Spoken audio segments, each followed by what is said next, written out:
Hey guys, sorry I'm late today. My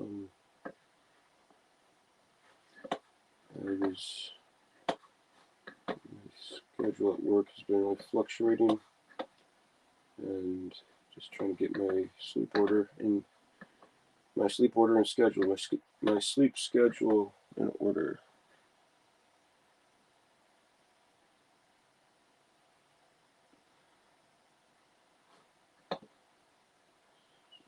So for today,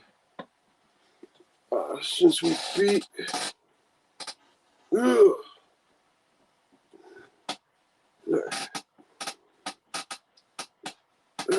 Sorry. Yeah, stayed up late last night trying to take an all-nighter. Trying not to be late, but I fell asleep. And I'm here. So yeah, so that's kind of the main reason why I was late. But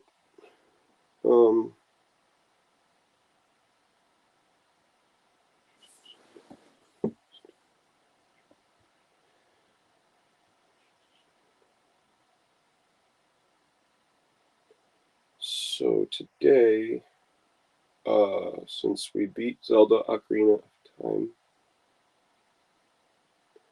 we're gonna do some behind the scenes stuff of looking at the NoClip website and just kind of like do an exhaustive, like, oh shoot, is this working? Yeah. So do an exhaustive review and search of everything that is going on, of all the stuff that this guy has gleaned from and received from in his data. So we'll just go over the about section briefly again.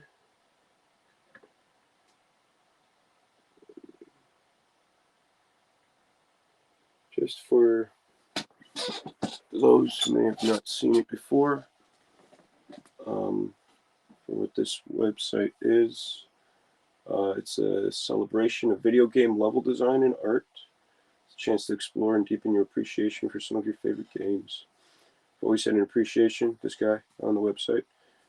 I've always had an appreciation for the incredible worlds that game developers make. Sometimes staring closely at levels might help you understand the challenges the designers are facing and what problems and techniques they use to solve the problem. You can learn a lot about a game by looking in the places they don't show in the game itself. It's also a ton of fun to test your memory, seeing if you can remember how a level is laid out or where two rooms might connect to each other. Where some levels look broken. In order to put a game on the website, I first need to take apart the game, extract the data, and then figure out how to put it all back together. Some of these games, especially the newer ones, are really complex with their levels and their models, and that often means it takes more work to make it look correct. So we're looking at Ocarina of Time for the N64. He has other games on here that if you'd like to check out for yourself. The website is noclip.website. Yeah, it's in the background there. So the line between game engine and game data is only getting blurrier and blurrier.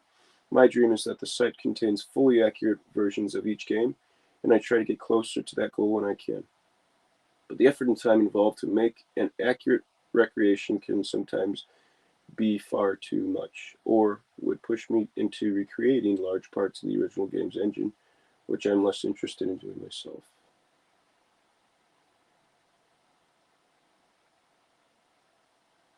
So yeah, that's basically what this is. And we will be looking at, we have a larger selection of stuff here. We'll be looking at Nintendo 64. If you do come to this website, we'll be looking at Nintendo 64, come down to The Legend of Zelda Ocarina of Time, and we have a whole list of levels that he has extracted. And we are in currently Hyrule Field, You come to Lon Lon Ranch, come to Zora's River, Great Fairy Fountain. We're going to go to Hyrule Field and just start off here. We had previously in the other videos looked at Huckleberry Forest, inside the Duckwood Tree. Maybe we'll head back to that sometime in this stream, but we're just going to kind of look at this on an exhaustive level. So thank you, Jesus, for helping me, and for this stream, and for giving us great insight and making us fun. In Jesus' name. So, without further ado, here is Hyrule Field. So, last stream we were looking at the Death Mountain, we were looking at the Hyrule Kingdom, we were looking at Lon Lon Ranch.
I was testing audio settings for another game that for another game that we'll be playing in the future. So, right. So there's Death Mountain. Try to make this quick. Try to get over there as quickly as I can.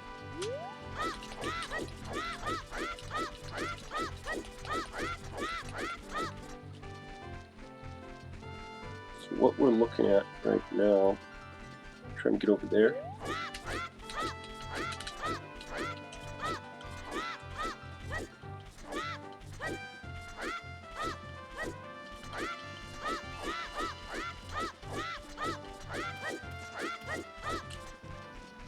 Okay, so we'll start here. So this is like what it looks like.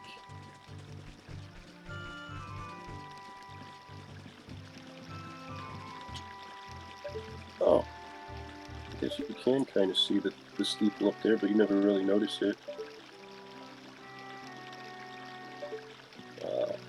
is the town playing here, and the castle playing in the background. And instead of,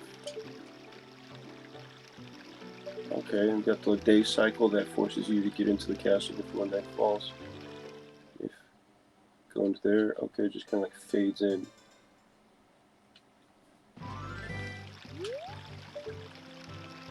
That's cool. And then we got the skybox and the nice, what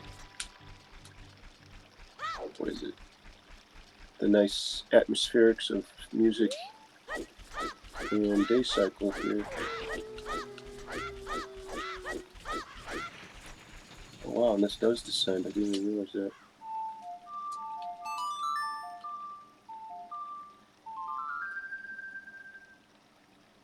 I like the sun. I like the day better. There we go. Okay, we got this here. What? So we do descend down. There's a waterfall, and I thought, like... Okay, so my main concern about this was...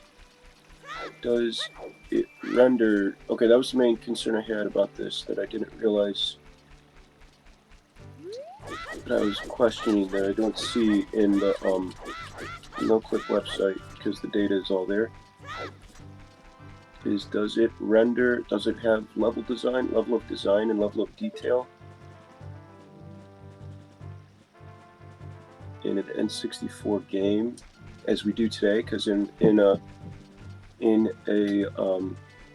modern day game, there's a level of detail that is developed as we go, like, so there's only a certain radius around the character that renders in the game engine in modern day games.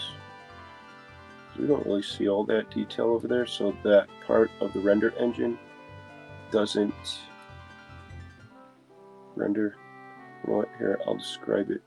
Yeah, so yeah, like if I'm not over there, like those little like windows don't render in modern day games, so the level of detail is less than in back games and like games of the past in like N64 time.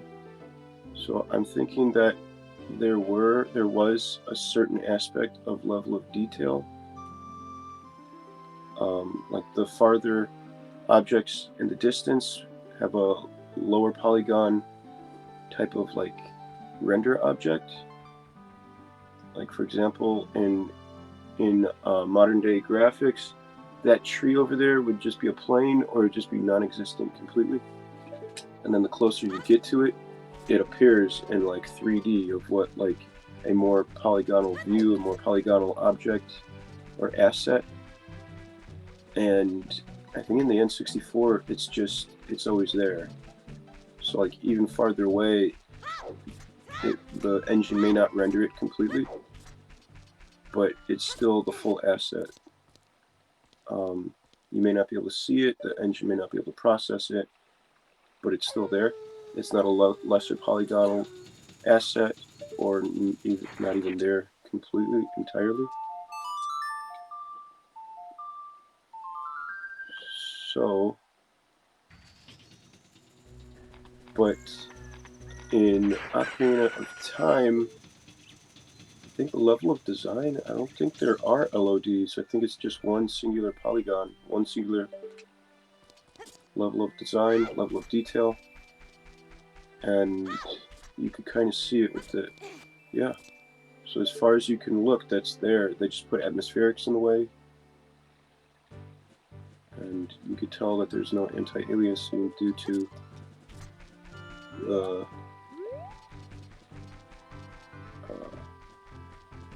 how the stairs look like they're vibrating over there. So it could possibly be, there could probably possibly be one singular level of detail. Okay, that one has a level of detail. Okay, wait. Okay, there is. No. Yeah, you could see that guy over there. Okay, so there's like, maybe the farther away he gets, maybe there's like just one level of detail. It's what you see in Nintendo, like the Nintendo 64 graphic assets, and then farther away, it just disappears. Yep, there it is. So it disappears. It's just... Okay, there could possibly be a small level of detail in the game. There could possibly be like assets that are lesser. But yeah, there's a subtle amount of level of detail here that you're seeing. Yeah, it could possibly be like a couple layers of level of detail, maybe 3. Maybe like here's the full asset, you get it farther away, there's just planes and then nothing. So maybe like 3 levels of detail. Yeah, but that background is still there. It's always the same. It's not a level of detail, it's just there. So that's cool.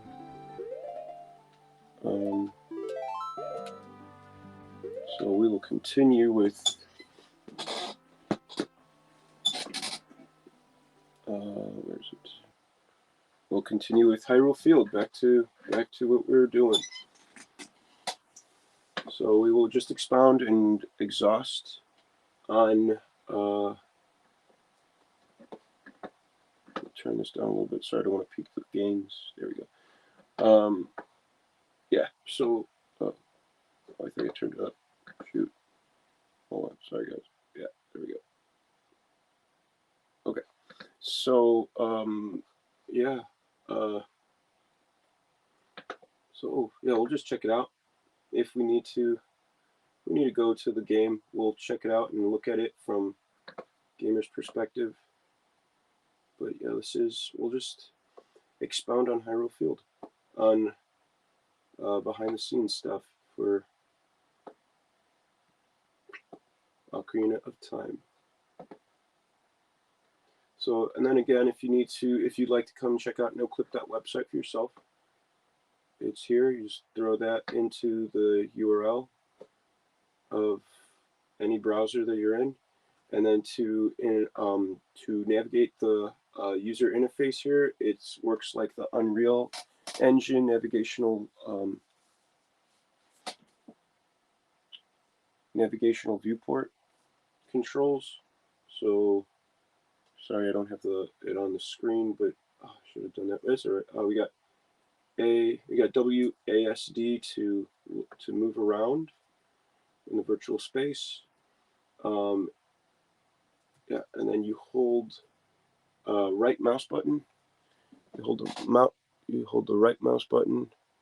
I don't know if that might come off as reverse in the stream, but this is the right mouse button. You hold the right mouse button, and as you move your cursor around the mouse around, it moves the view, the 360 I guess gyrospherical viewport around, and if whatever view you look in that direction, you can use WASD and it'll work as like kind of like a vertical axis in whatever direction you're in. And if you'd rather prefer to stay like on the horizontal axis like this, you hold Q. If you like rather traverse through the horizontal axis, you hit Q to descend downwards and E to elevate upwards. So Q descends downwards, E elevates upwards. Just like a quick hack, so you don't have to look in that direction and go in that direction. It's just a lot quicker. Like E, Q, let's go. And then if you like to go faster, okay, so if you like to go faster, if you have a scroll wheel, you scroll it upwards to increase the speed, and you scroll the scroll wheel downwards to decrease the speed, and that's the same controls in Unreal Engine. I had no idea. I did not know how to do that. I was like literally like in Unreal Engine, I was like flying at this speed. I was like, this is taking forever. How do they develop these games? And I didn't realize, my friend showed me that you just scroll the wheel upwards and it increases the speed. I'm like, oh my gosh, thank you. But in this one, I don't know if this is if this is the same controls in Unreal Engine. However, in this uh, navigational workspace interface, if you push, depending on, like, no matter how much your speed is, your speed increases this as well. But if you're going forward and you hold shift, your guy pushes like super fast. He goes fast. And I think that's, I wonder if that's for both shifts. Yep, that's for both shifts, left and right shift. So you just hold shift and you go flying. You're there.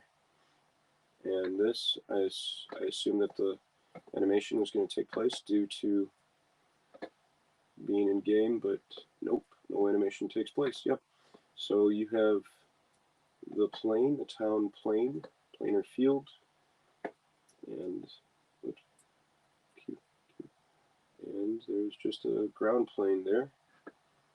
We have, and you can see my cursor. Yeah, so we have the, I was looking at this, I realized that, like, I thought this was just random placement of stuff, but these are actually really designed well. You have the placement of the steeple.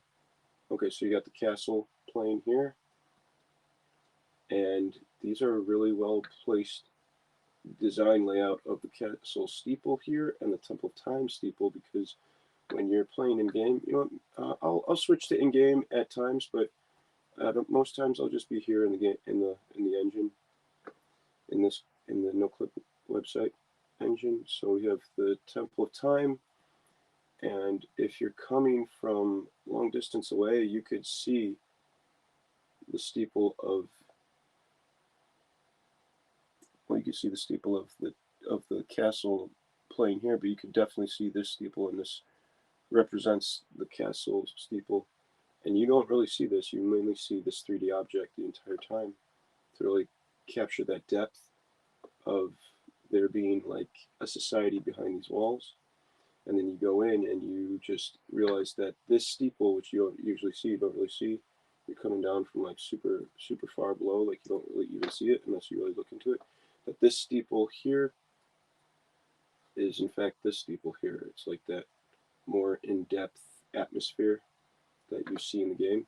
And so yeah, that's, so this has like really like strategic placement to add to the experience, and yeah, the experience of the game, so that you're not like, so you assume that that's this, that this is Hyrule Castle, Zelda's castle. So where should we go? You know what, we'll go into Lon Lon Ranch. We weren't in Lon Lon Ranch before. I might come across other I might, this might have to, so I might come across other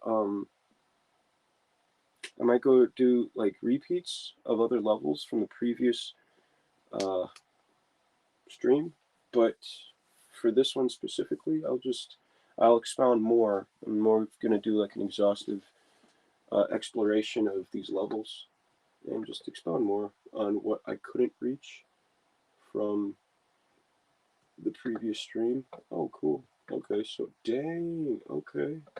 So it really has kind of like that placement, that actual strategic placement of like, okay, these assets are here in the level of Lon Lon Ranch. Okay, I think it's like, okay, it's a little bit smaller. Yeah, it's majorly smaller. But you got the basic placement of how these things are. That's cool. You got the wall and this tower here. Yeah, this is a smaller rendition of the actual Lon Lon Ranch. Like that tower's massive. We'll go to that. And then you got the walls, and this is actually a pretty to scale asset, kind of what how the asset is in the level. But I could be wrong. I'm gonna load it up right now, and we'll see. So let's see. Yeah, it's pretty. Yeah, pretty to scale asset of how Lon Lon Ranch was, of like this guy. But okay, it's a little bit larger. Yeah, actually, it's a lot a bit larger because your character's so small and he's down on the ground. But it's about, yeah, it's a little bit larger.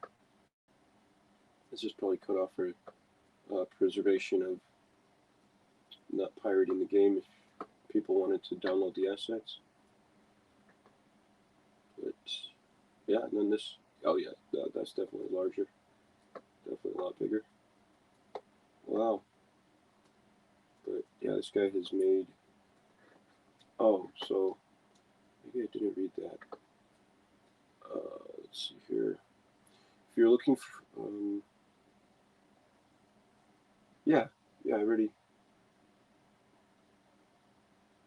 Okay, are you afraid of being taken down? Less than you might think. Companies take down fan projects when they're competing for their in-house projects.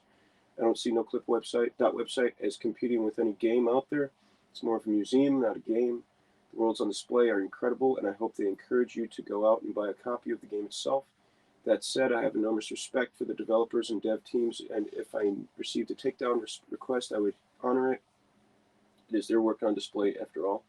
Developers are only able to make these fantastic worlds if we collectively support them. NoClip would not exist without their hard work and dedication to ensure that they remain healthy. Please try to buy games instead of pirating them. I also put in extra effort to ensure that all assets available on this site cannot be used to pirate the game itself. So that's, yeah, so that's probably why I like some of these assets looking a little broken, because it's to prevent from pirating the game itself, and you can notice it, and maybe to help the developers identify that more quickly and be like, hey, this is not our game, take it down, or destruction or something, possibly that too. But yeah, little things here and there, maybe just like to like, it's like kind of like, oh, this is weird, like a bad experience in the game, to discourage that kind of effort. But so Online Ranch, so this is kind of like where we are coming from. Wow. But either way, this is really cool. This is crazy.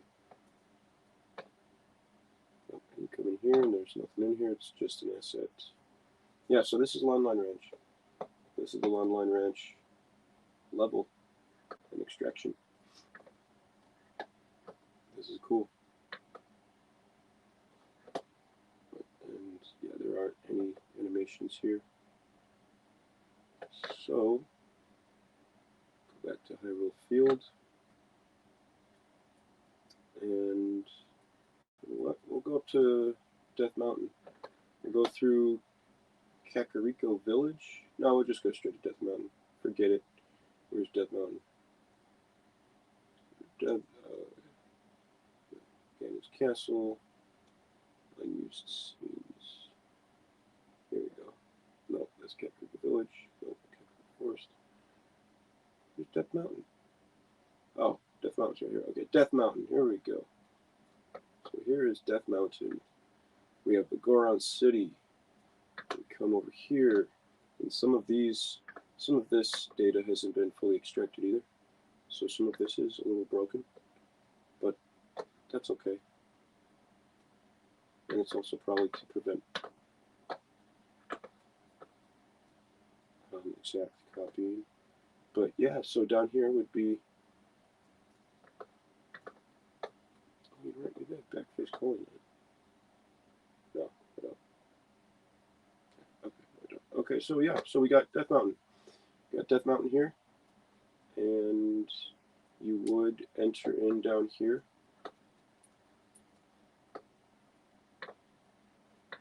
We would enter in down here. We'd come in through here. Oh no, sorry, we'd enter in down here. So the path isn't here. So you'd come in through this path here, come in up here. There'd be a wall here. That's inside. And you come up the mountain. You have that door there, and then you have the, what is it called? The Dongo Cavern. You got the Dongo Cavern here. You got some Gorons sleeping along the path, along the trail, and then this guy coming out of nowhere, bouncing down over here, bouncing off the cliff. Some other assets, stones. Yeah, this guy right here. There's a guy that comes down, and he bounces off the cliff, and he comes this way, and you move this way, and then he bounces towards you, and it plunges your guy off the cliff. And I believe they put that in there on purpose to mess with the player, because the developers like to have fun.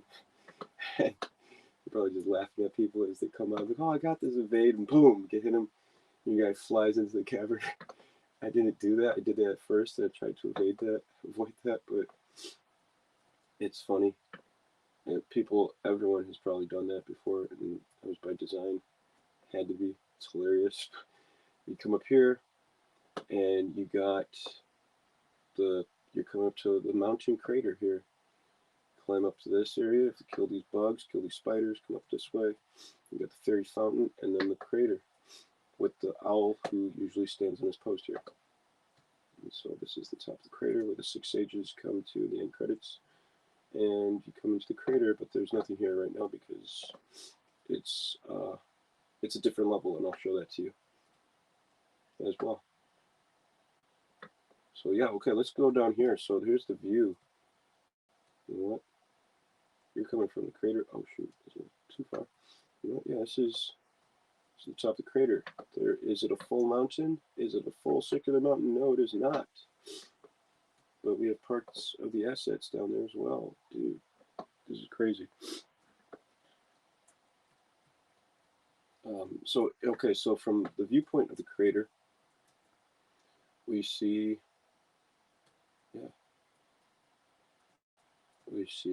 the, I haven't really noticed, I haven't really looked to see if I can see planes in the distance. I'm sure I can, but I wasn't really looking at that when I was from up here. That's pretty cool. This is like the 6 sages viewpoint. You see all the planes and all the background stuff. But if you come down here, this is the number one place that we have the viewport from, is this section. And this is usually, yeah, this is all covered up. We don't see the back side of this, we see the front, and this section here is usually covered. It's probably like ground or wall that's not in there, but that's all right. And so what is that? Is that the town? Look at that. Look at that. There's the town down there. What is that? Go down there, and it's just a plane. It's not. It's just an angled plane. That's crazy. It's not even fully like attached to the ground over here. There's nothing over here. It's just, there's nothing here. It's like they don't need it. It's just a plane. It's from the perspective of the character. And what's in here? This is, I guess, Hyrule Field, I think. This is cool. This is crazy. What the heck? And these are the mountains beyond Hyrule Field. This is Gerudo Valley. In the distance, this represents Gerudo Valley. And what is this? It's just a copy of the plane in the distance over there. It's the same plane over there, just smaller, just cut off. It's the same mountain range here. This is the same mountain here. Same plane, same sprite that they're using. Same image. You got the little small mountain, you got the larger mountain, and then you got that side mountain over there that like rises up, and then triangle cut off the side mountain. Small mountain, larger mountain, and then the triangle rising up, cut off. Same thing, same sprite, just cut off here. Same thing, just in the distance. So these mountains behind Death Mountain, in Death Mountain, are the same mountains representing Gerudo Valley. Crazy. So crazy. And then this one is the same. It's just cut and reversed. It's the same thing. Just, well, it's kind of a little cut right here. But over here, it's just cut a little bit sooner. So simple. So simple. I thought that this was like not allowed, like impermissible in AAA video games, when in fact they still use these kind of techniques today. It's crazy. If they could use this as professional grade in 1996, I say we could use it today. It's just a type of technique that the developers found useful, and it worked. It works.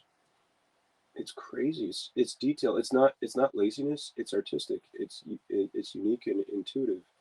Look at that.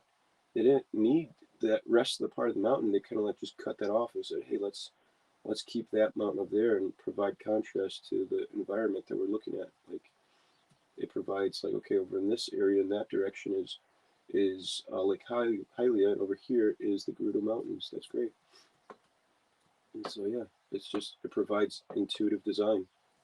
It's so crazy, and it probably saved on processing power as well, because they had 64-bit graphics and they could only use a certain amount of planes. So it's pretty crazy. Polygons, certain amount of polygons. That's crazy. How simple these assets were. I'm assuming that they were probably working with it from the point of view of where the player would be standing. Like, okay, let's work with our assets and move this and figure out this. Like, yeah, that looks good. Yeah, that looks good. Like, I'm not being sarcastic. Like, I'm saying, like, they're probably working from this point of view and being like, let's move this asset here and this asset here and put this there, and you know what, we don't need all this other stuff over here. We'll just put a plane over it and cover it up, and it looks great. It's like, whoa, this is cool. But we will expound. We will go further. Oh, you know what? We'll go into here. Go into the mountain crater. Death Mountain Crater. Here's Death Mountain Crater. You enter in from here, and you come into Death Mountain Crater. What is beyond there? Let's find out.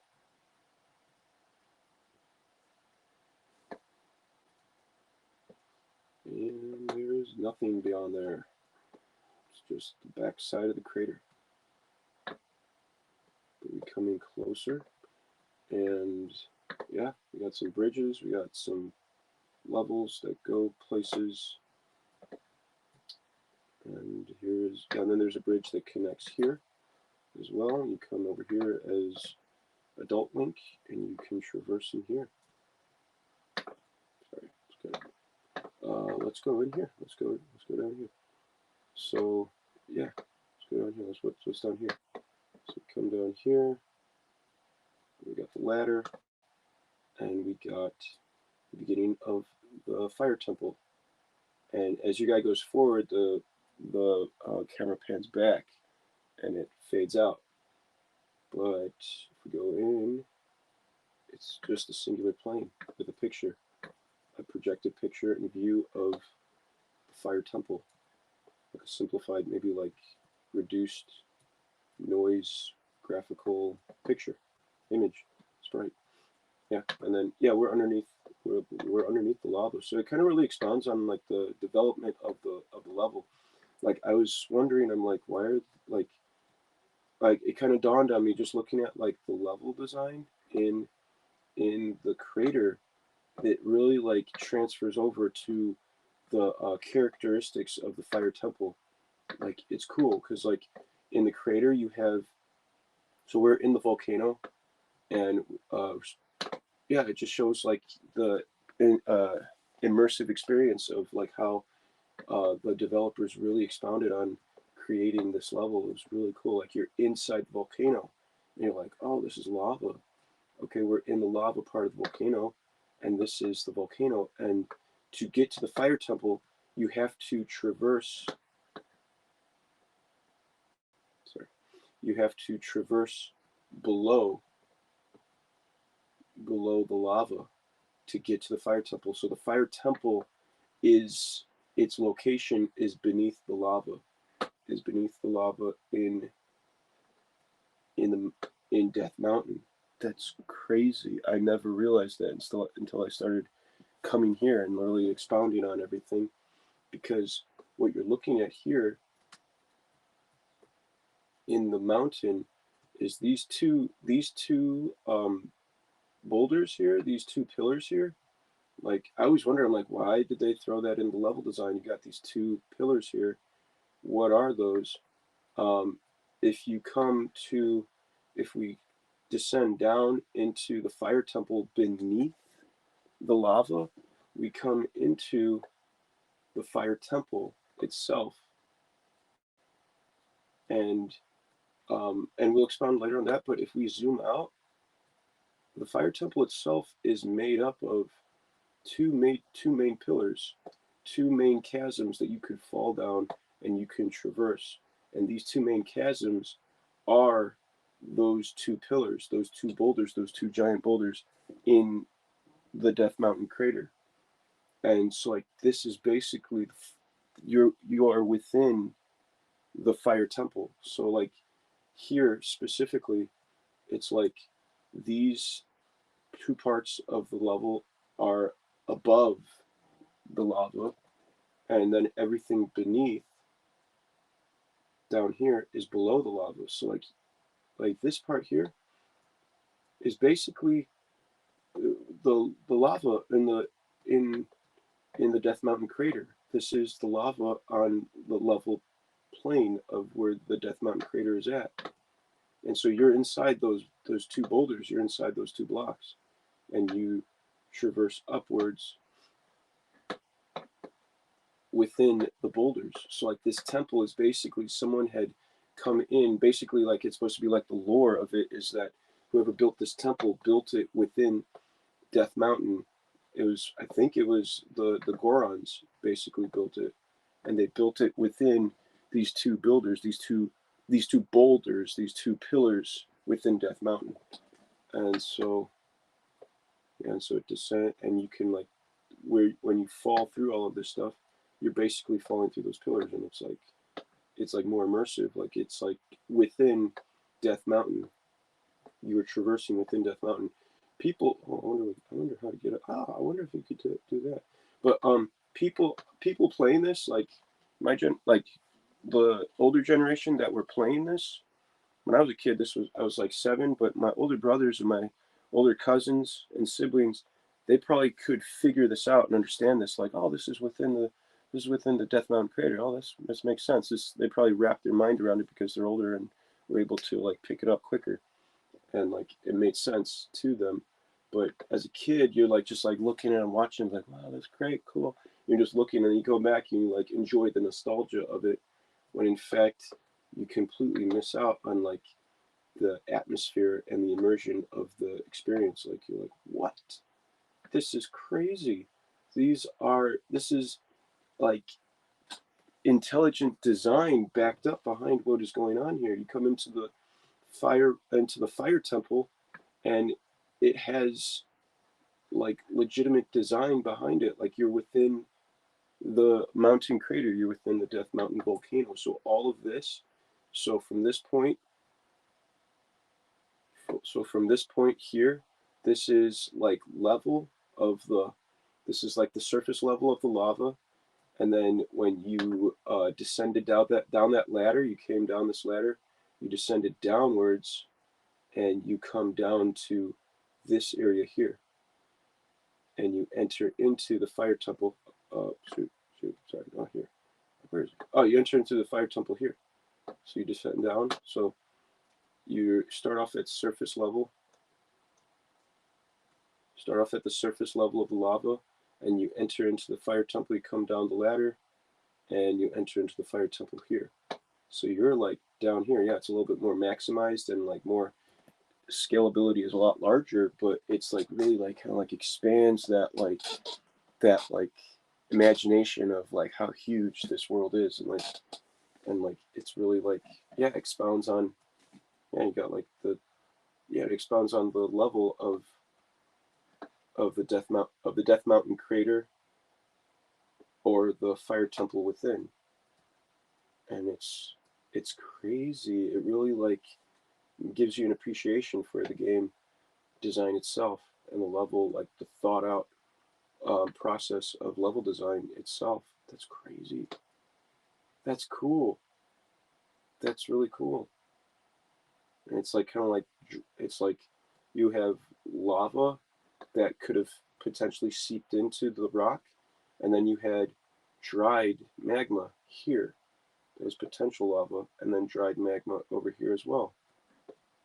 So like it really like expounds on everything, and makes sense to why like there's fire like being like projected through these areas. And it's like maybe it's like actual like energy, like I don't know, like energy posts that are transferring the heat to um, play on like the story of the level, like of like the magma being dried under in like a volcano or something. Uh, or it could just, yeah, or I could just be reading into that, but I don't know. It's just like it just kind of like intrigues you, and like it could be something that they actually designed and like put there, like why there's reason to why the heck do you have like these things, these random things here that like shoot out fire or like or shoot and produce firewalls. Yeah, it could be to preserve their gem, but like it gives you the experiential like understanding of like maybe it's harnessing the fire beneath it. I could be just really looking in, like reading into that, but it could be something. It could be something. It could be something. I'm onto something. That's what this is. I'm onto something. So, yeah. So, but yeah, definitely, it's like, but what is evident is that this is the level design here is um, you're within the two pillars and those two boulders within the Death Mountain crater, and this is where the initial level of lava is at, and then down here you go even deeper and there's another layer of lava underneath. It's like this is like the magma level. This is like magma, the actual Death Mountain crater. So if Death Mountain exploded and blew its top, all of this would be filled with lava. Would it remain? Would it still be there after Death Mountain blew its top and magma spewed out of it? I believe it would still be there because this was designed and created by the Gorons, and they live in this kind of atmosphere. So I think like they'd be able to build a civilization that would withstand Death Mountain blowing its top.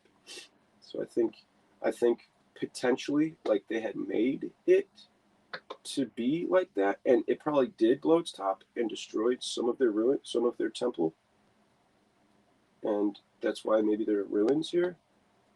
But maybe because the volcano was active, and so they had to get out. But I think there would still be a civilization here. Maybe that's why it's all in ruins, because Death Mountain may have blown its top at one time. Maybe Ganondorf came in and caused it to. Maybe that's where Volga comes into play. But yeah, so this is Death Mountain. This is the Fire Temple.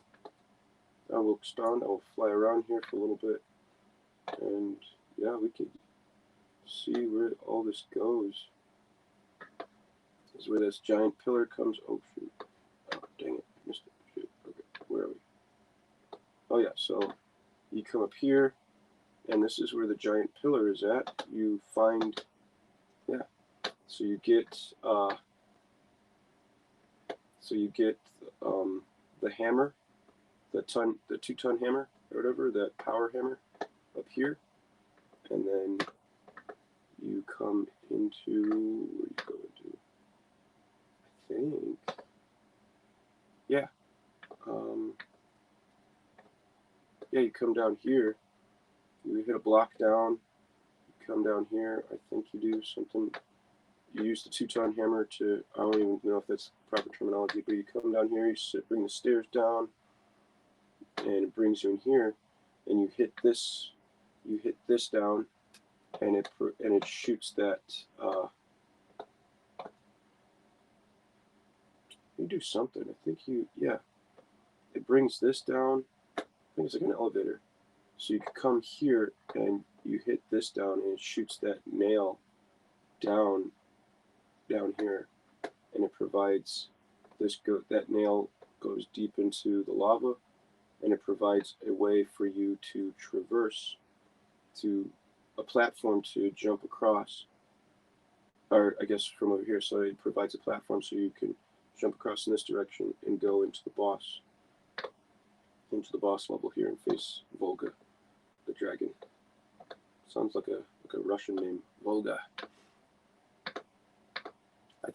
Hopefully I'm saying that boss's name right. It might be Volgia or something, but whatever. It's pretty cool. It's like volcanic. There's that kind of wording to it, but this was a cool level. It was really expansive. I never noticed this. Okay, so this caught my eye. There might be something up here that maybe I can ascend up into. I never knew that was there. Yeah, so we can knew that was there. That was the first time I seen those light pipes. That was horrible. Horrible experience. No, I'm just kidding. Um, yeah, and then oh, you know what? I wanted to check out what was below this because that thing went into the magma. What goes it? Nope. It's just nothing. It's just nothing down there.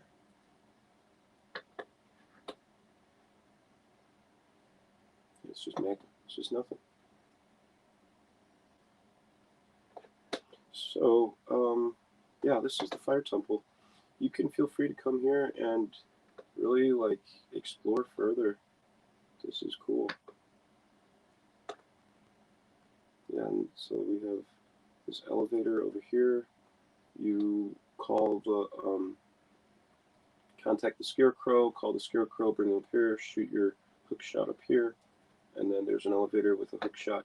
Yeah, so you're up on this platform. There's an elevator here in the game with a hook shot symbol on it. So you you bring yourself to the elevator, and the elevator ascends upwards into this area, and you find yourself coming up here, and there's a time race. So I think you push a button, and then you have to race up this terrain. I know it looks very simple, but it's like your guy can slide down, and it's really frustrating. And there's a treasure chest here that if you don't make it under the certain amount of time, firewalls come up and protect and shield it from you being able to open it. So like basically the quickest way I found was there was a pillar here, you hook shot to it, and then you come this way, and then you try to hook shot to the chest and open it up before the firewalls happen. Or you could just run. I found it easier to just run because to target it with the hook shot, it was just really hard. So I just ran to it, opened it up, and what was in the chest, you're gonna have to find out. No, I'm just kidding. In the chest, it was like it was a golden rupee, so I think it was like 200 rupees worth, and that was cool. That was pretty nice. But I already was at maximum rupees. I was like, dang, I should have just purchased something and come here. But yeah, so it was a golden rupee. I thought it was gonna be something like a major thing, like a heart or a heart container or another weapon, but it was just a golden rupee, and it was just a way to um, gain more money throughout the level. Like once you have like the giant's purse, it was like, oh, okay, cool. It's an easy way to gain money because it was hard to gain money once you had all that huge purse, the capacity of that huge wallet, the capacity of money that you could put in your purse, in your wallet. It was easy to accrue rupees and get a maximum amount of rupees when you had the regular purse, which was 99 rupees, and then once you got the giant's purse, the giant's wallet, it was 500 rupees, and that was like I felt like I was like it was just weird. Like I was like I think it was just like it just like I couldn't afford anything. Everything was so like expensive, and I felt that I was always like not having enough money. Um, I think because like I had taken it for granted or something. I don't know. Like I was like always at like maybe 200 rupees or less than 100. No, I was either 200 or less rupees, and I felt like I needed to get. I felt like there was so much to purchase. I just didn't have enough money to purchase everything. Like, but this was just a quick way to glean more money. And once you figure out how to like cheese the system to where like you can always have a maximum amount of rupees in the game, it was without cheat codes, but just in the game, it was like, oh, okay, it kind of defeated. It's like, all right, I'm back to the top. I can afford everything. So like, but that was pretty cool. So this is the fire. Yeah, that was pretty cool. That experience in the game. This is the fire temple, and we will. Okay, we will keep going.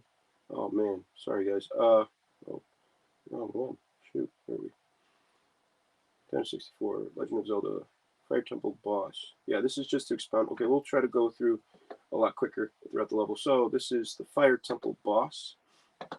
Yeah, this one is just Volvagia, that was his name. Volvagia's basic focal point of his boss level here. Maybe they had it separated so they could really focus on the visual effects and the atmospherics in fighting that boss. Because man, that was like you were in like a steam room. That was pretty cool. You were like you were basically at the heart of the mountain, fighting this guy at the base of the mountain. So it kind of made sense that like it was like the most intense fire and fog and soot and everything. They really expounded on that immersive experience in there. Where else? Oh, Goron City. Yeah, we'll go to Goron City. We have Goron City. So this is where Goron City is at. This is where you find where the ruby stone was supposed to be, the stone of fire. And we have, you know what? Yeah, we have that giant jar that was supposed to be there. I'm going to put on a back face coal so we don't have to fly through all these things. And we have Big Brother's room. So that object isn't there, that asset isn't there. The carpet would be here, it'd be fire, it'd be more atmospherics. And this level, this hallway brings you to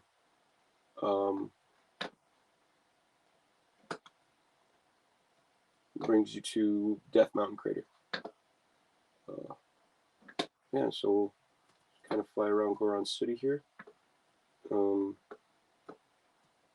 got that hallway there, and then we got Kokiri Forest in there, or the Lost Woods in there, and then we go up higher. We got this mountain, this hallway here.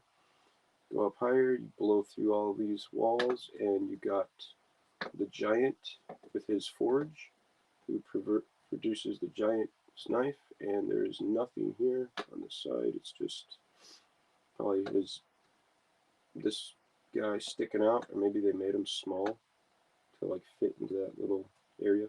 Maybe it doesn't even have legs in this. Maybe it does. But yeah, you got going out into Death Mountain.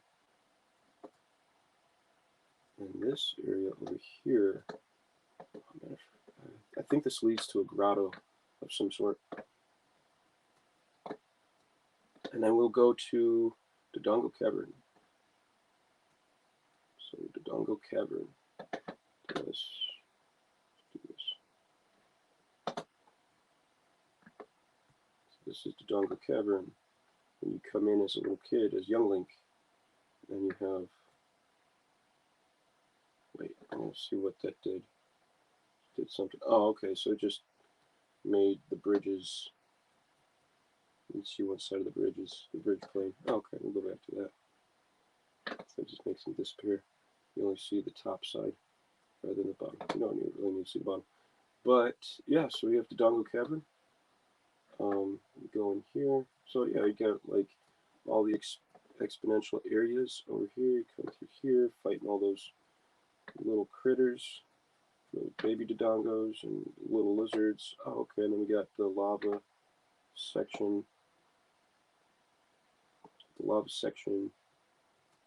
And yeah, you just traverse through all these areas here, come back out, come across,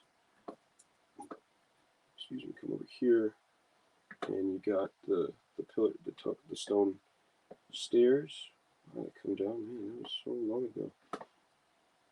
Like this, fight these statues, come through here, come across here, and then I remember this place. Got that. Oh, I remember this place so well. You got like those blade things that you first come in contact with, and pushing those blocks around. I love that block feature. You push those blocks around. That was great feature. Come through here.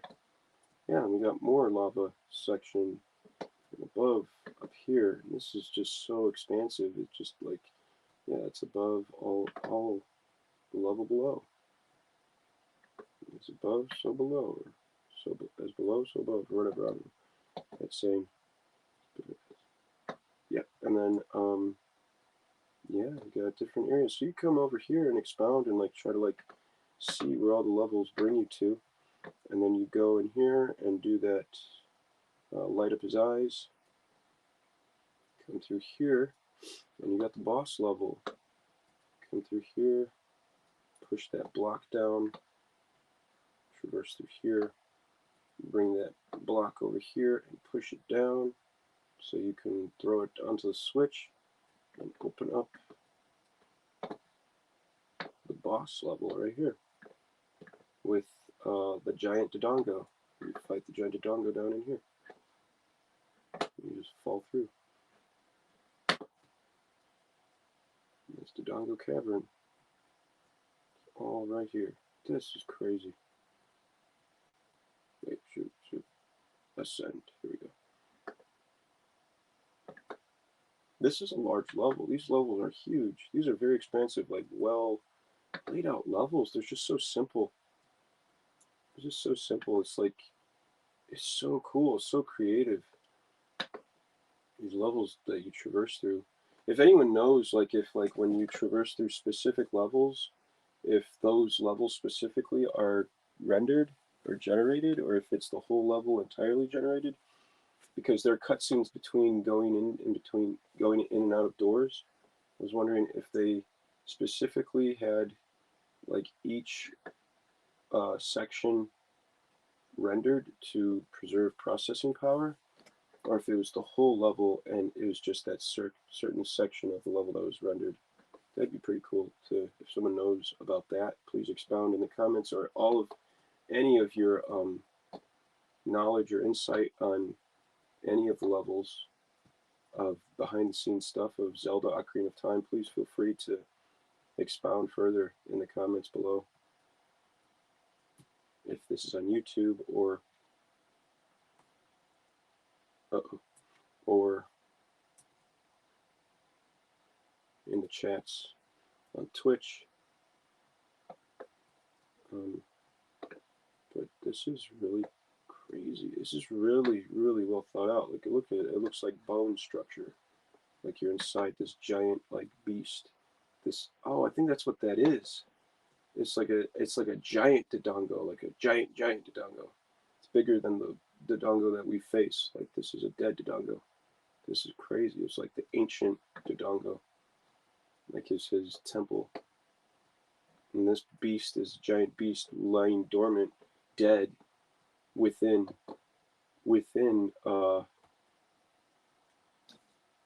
Death Mountain. So like it's like crazy. Like the Dodongo Cavern is literally a Dodongo.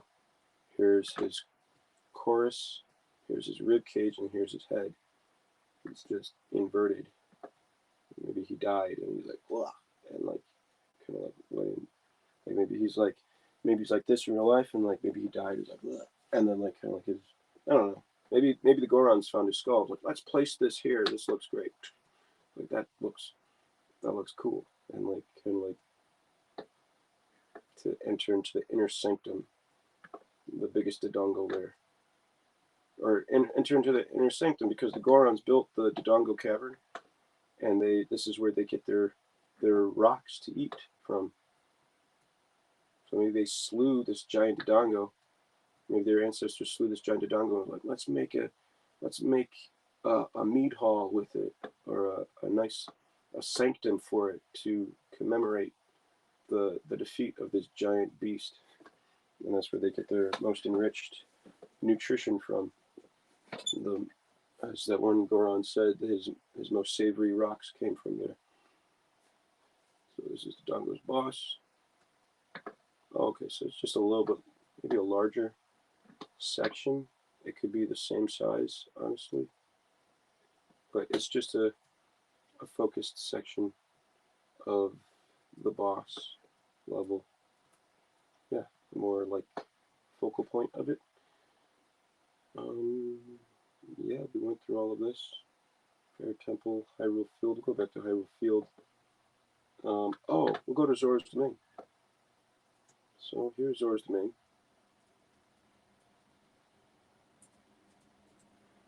Come in here, and there's nothing back here. There's nothing. It's just a cutoff. Yeah, I thought that was pretty cool. It didn't actually cut off like how it did for the stairs going to Death Mountain. It actually is an actual spot that you come out to. That's pretty cool. And we'll go to Zora's River. This is where you expound out to. So you come through here.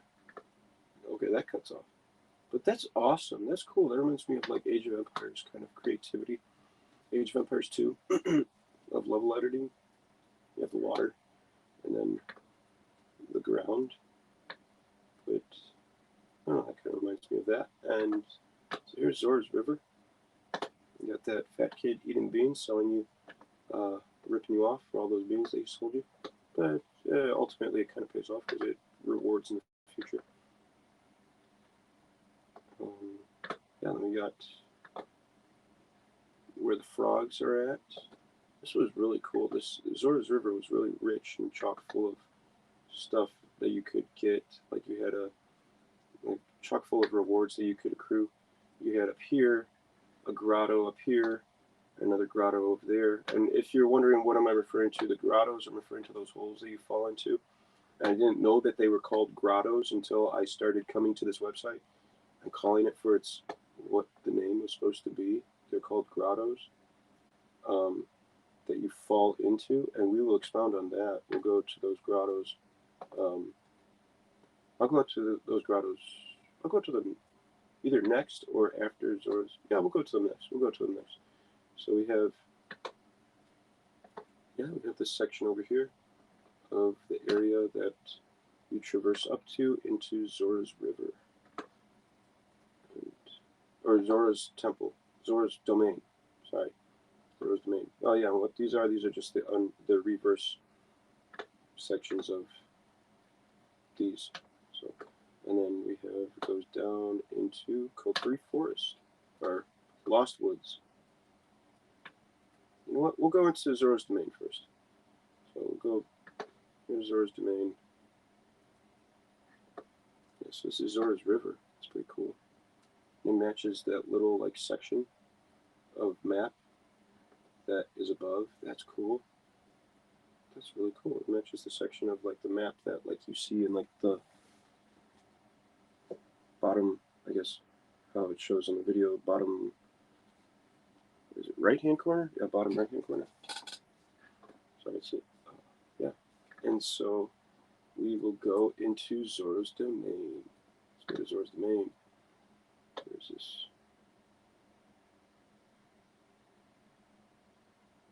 Zora's Domain. Here we go. We're in Zora's Domain now. So you come in through, wait. Yeah. So you come in through here.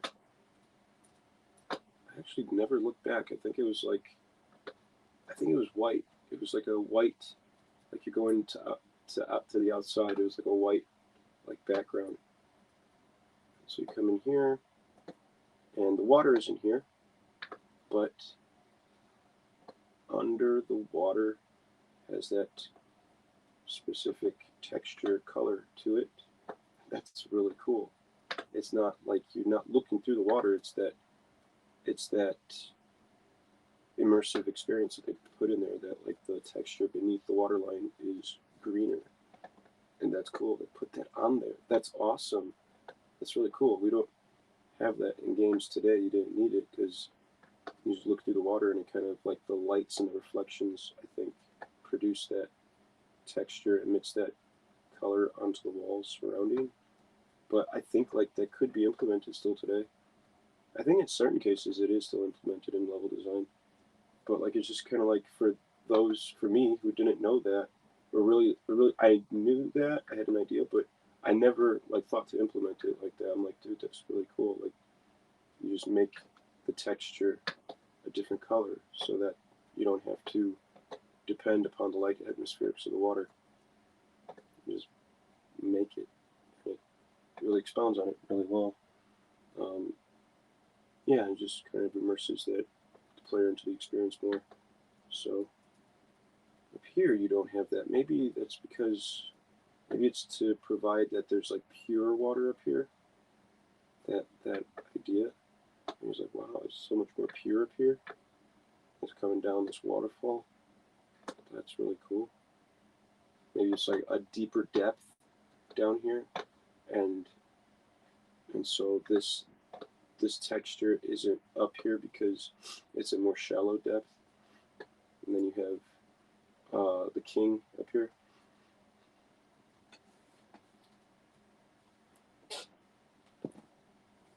Sorry, just gonna sneeze. Okay. And then you come back here, and there's nothing back here. There's nothing back here. In the game, I think it's like a white, yeah, it's like a white scene, white threshold that like, it's like, oh, we're going to the outside. And in the game, there's nothing there. It's just a cutoff. It's just a dead end. In the level design, this is really cool. I think I really appreciated this when I was looking at this. Like, this really like helped me with, like, if you're a level designer or video game designer or developer, like, it really kind of like, you glean techniques and appreciate like what intuitive design they had implemented to really really like expound on these games back then, and like it kind of makes me want to implement it and incorporate it into my own design, like gleaning from like what the professionals did in the past. And like this is like this has set the standard even for today, like even in applicability to like level design today. Like this is really, really well made. It's really cool. Like it's probably just guys just like figuring it out and doing it on their own, just like making it happen. And like it's really well laid out level design. It's just creators having fun. That's all that. This is really cool. It's like really intuitive. And so we will go to Zora's Fountain, where Lord Jabu Jabu sits. This giant fat fish right here. And I don't remember the forest being there. I may have missed that. That could have been there this entire time. It's just this usually had atmospherics. I never noticed. I noticed these trees. I didn't notice that those trees were up there. But this is, I think, on the backside of Death Mountain. You're literally on the backside. This is the backside of Death Mountain. That's so creative. That's so cool. I never noticed that until now. Until literally just now, that this mountain here is the backside of Death Mountain. There is a I could probably look at the map and see if that is the case. You know what? I will do that. Yeah, so the mountain there is... Oh, shoot. I do. Oh, okay. So the mountain... So we have...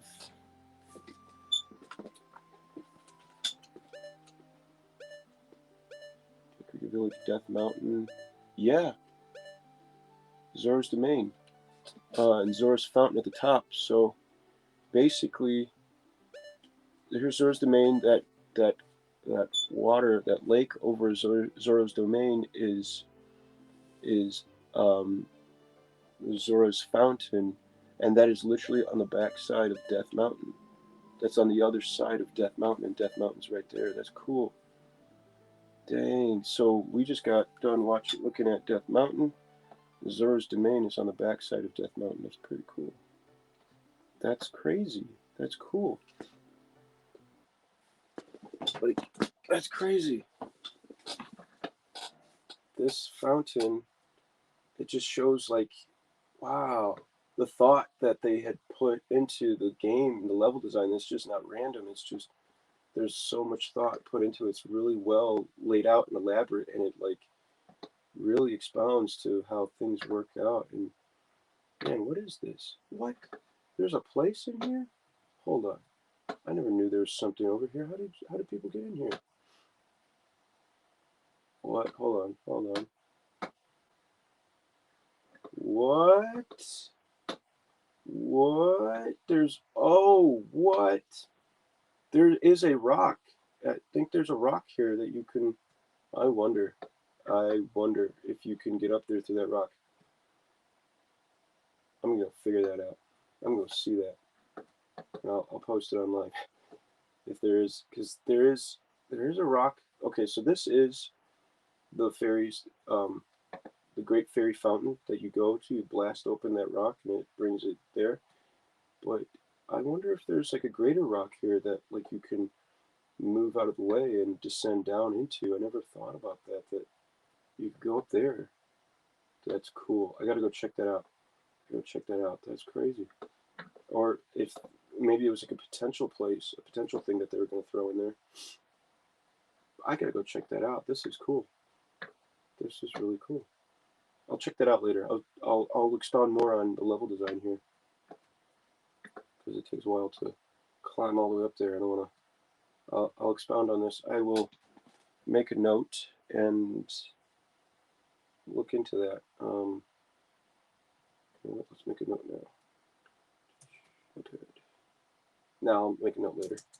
My engine needs all the VRAM for this stream. So yeah, we'll make a note of that later. We'll go and do that. That's really cool. Yeah, and then so we have the ice cavern entrance here. When you're older, all this freezes over, and you traverse through the ice caps. I know there's a certain word for it. Maybe icebergs. Ice. There's a certain terminology for it, but the ice platforms that you traverse into there, and you get to the ice cavern, and yeah, and you have King Jub, the Lord Jub Jubbu here, this great giant fish. But we'll go into the ice cavern first. Yeah, we'll go in here. I would definitely need the back face coin for this. Some tight caverns and avenues. So yeah, we got the ice cavern up here, and you go straight. I think you could go up here. Wait, what? Hold on. I think it. Yeah, you can traverse up there somehow. There's a way to get up there. Oh, that is okay. That's why. Okay.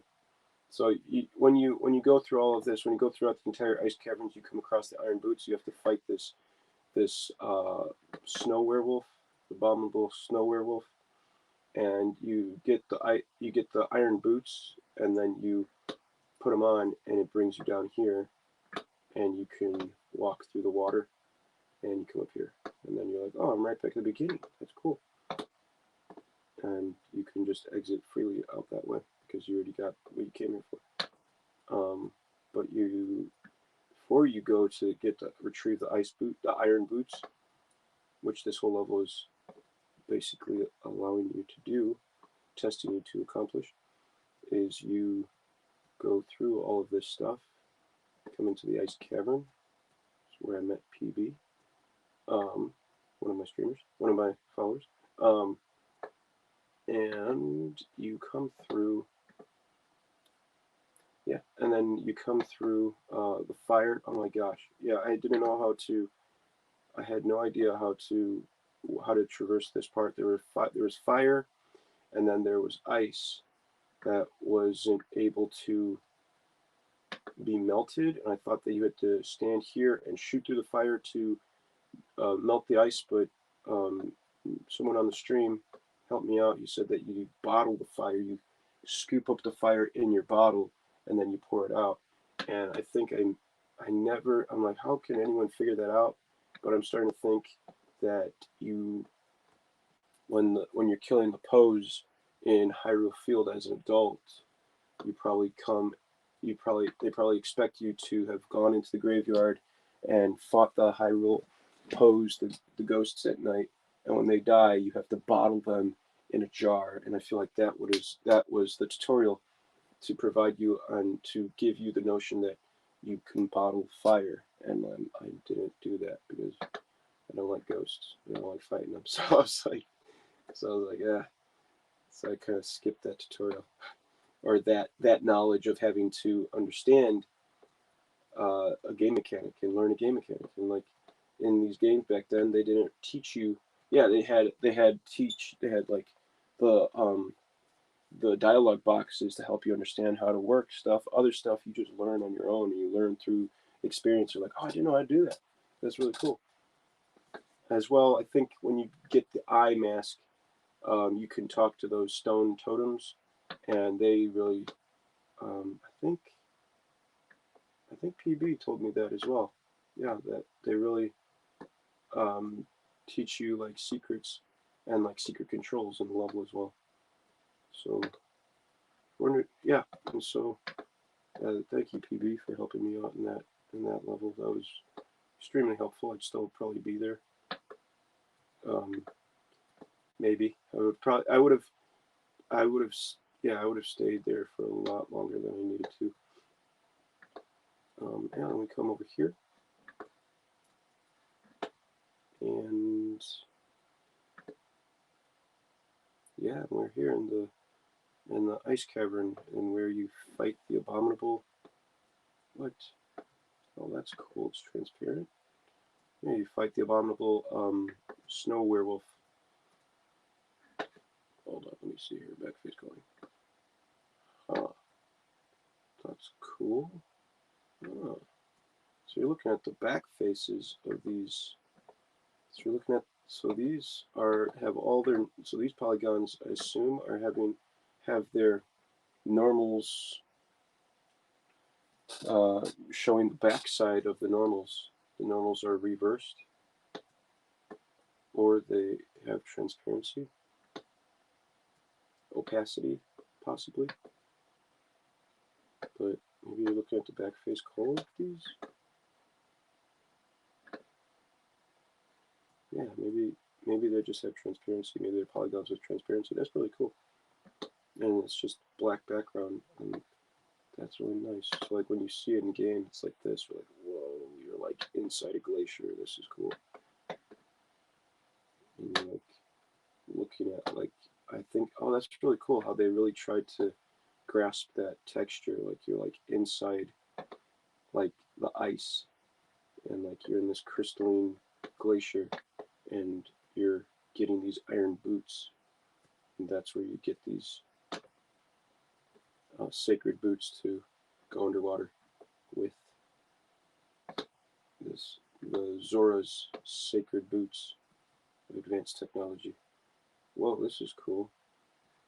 Maybe this is, oh, cool. So this is supposed to be like ice, I think. And then you have the threshold of the white on the outside. It's kind of like showing like it's frozen outside. That's pretty cool. That's awesome. All right.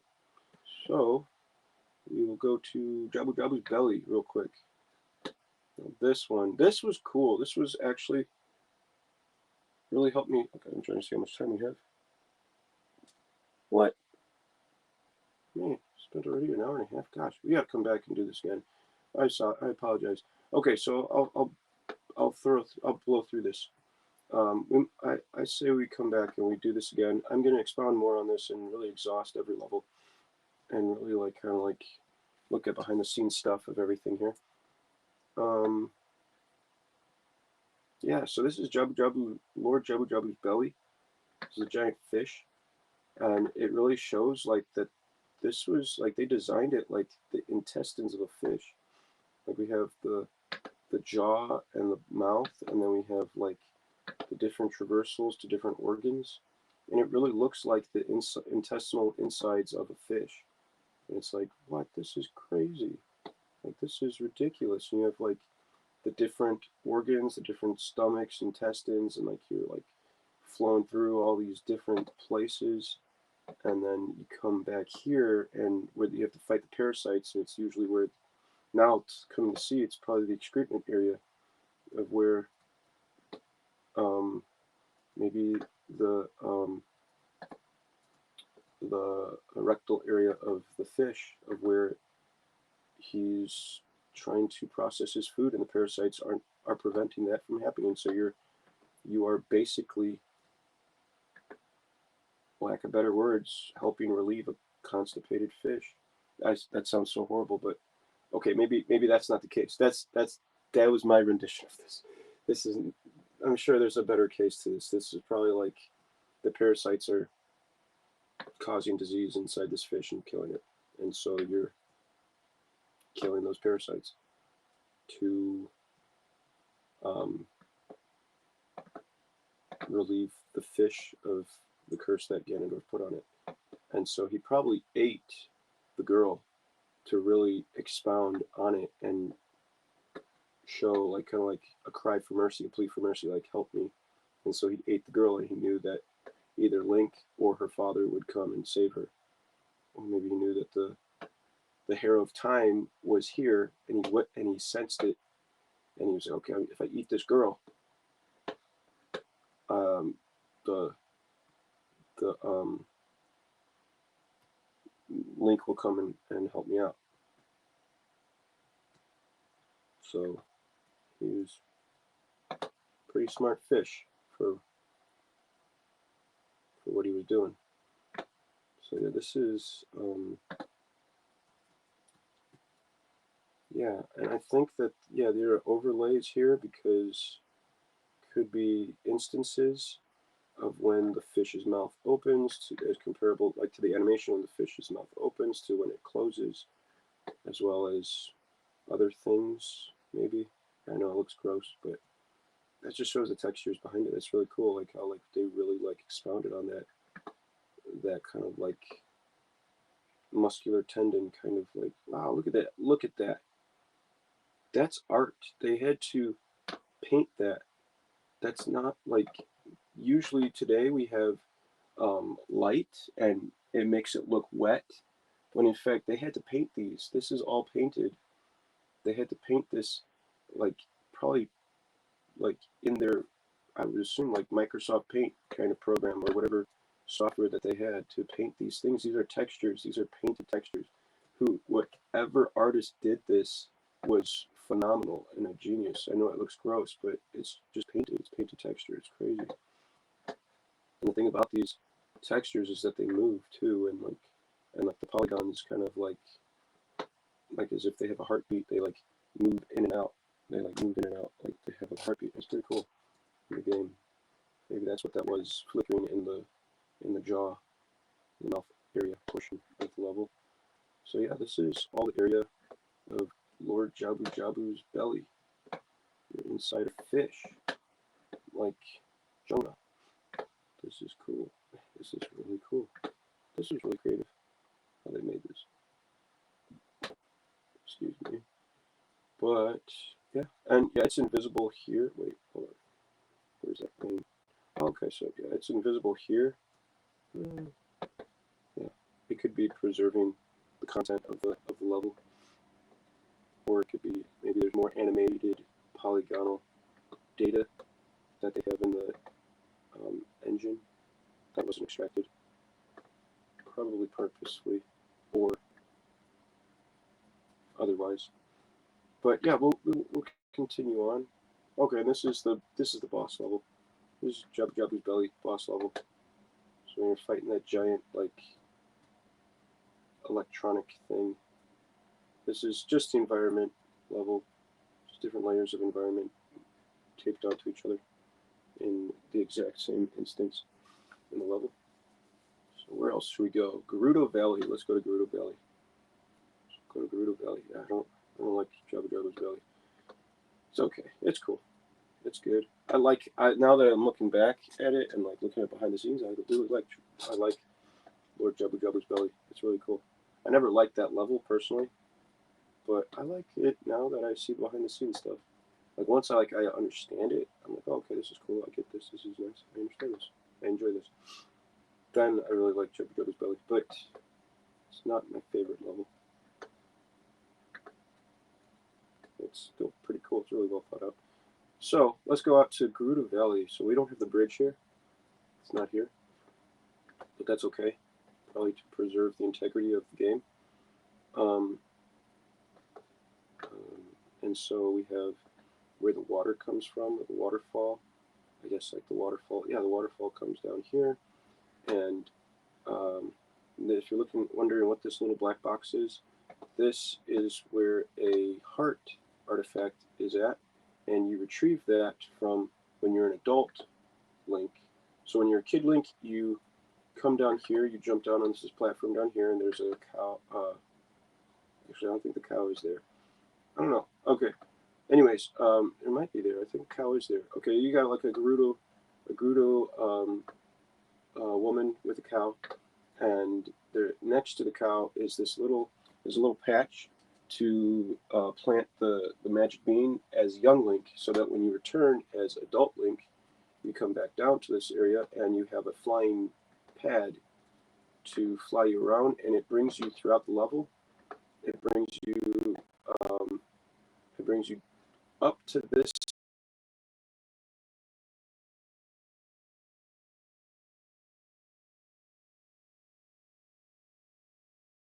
section behind the waterfall, which you may not have known was there before because the current takes you that way in that direction.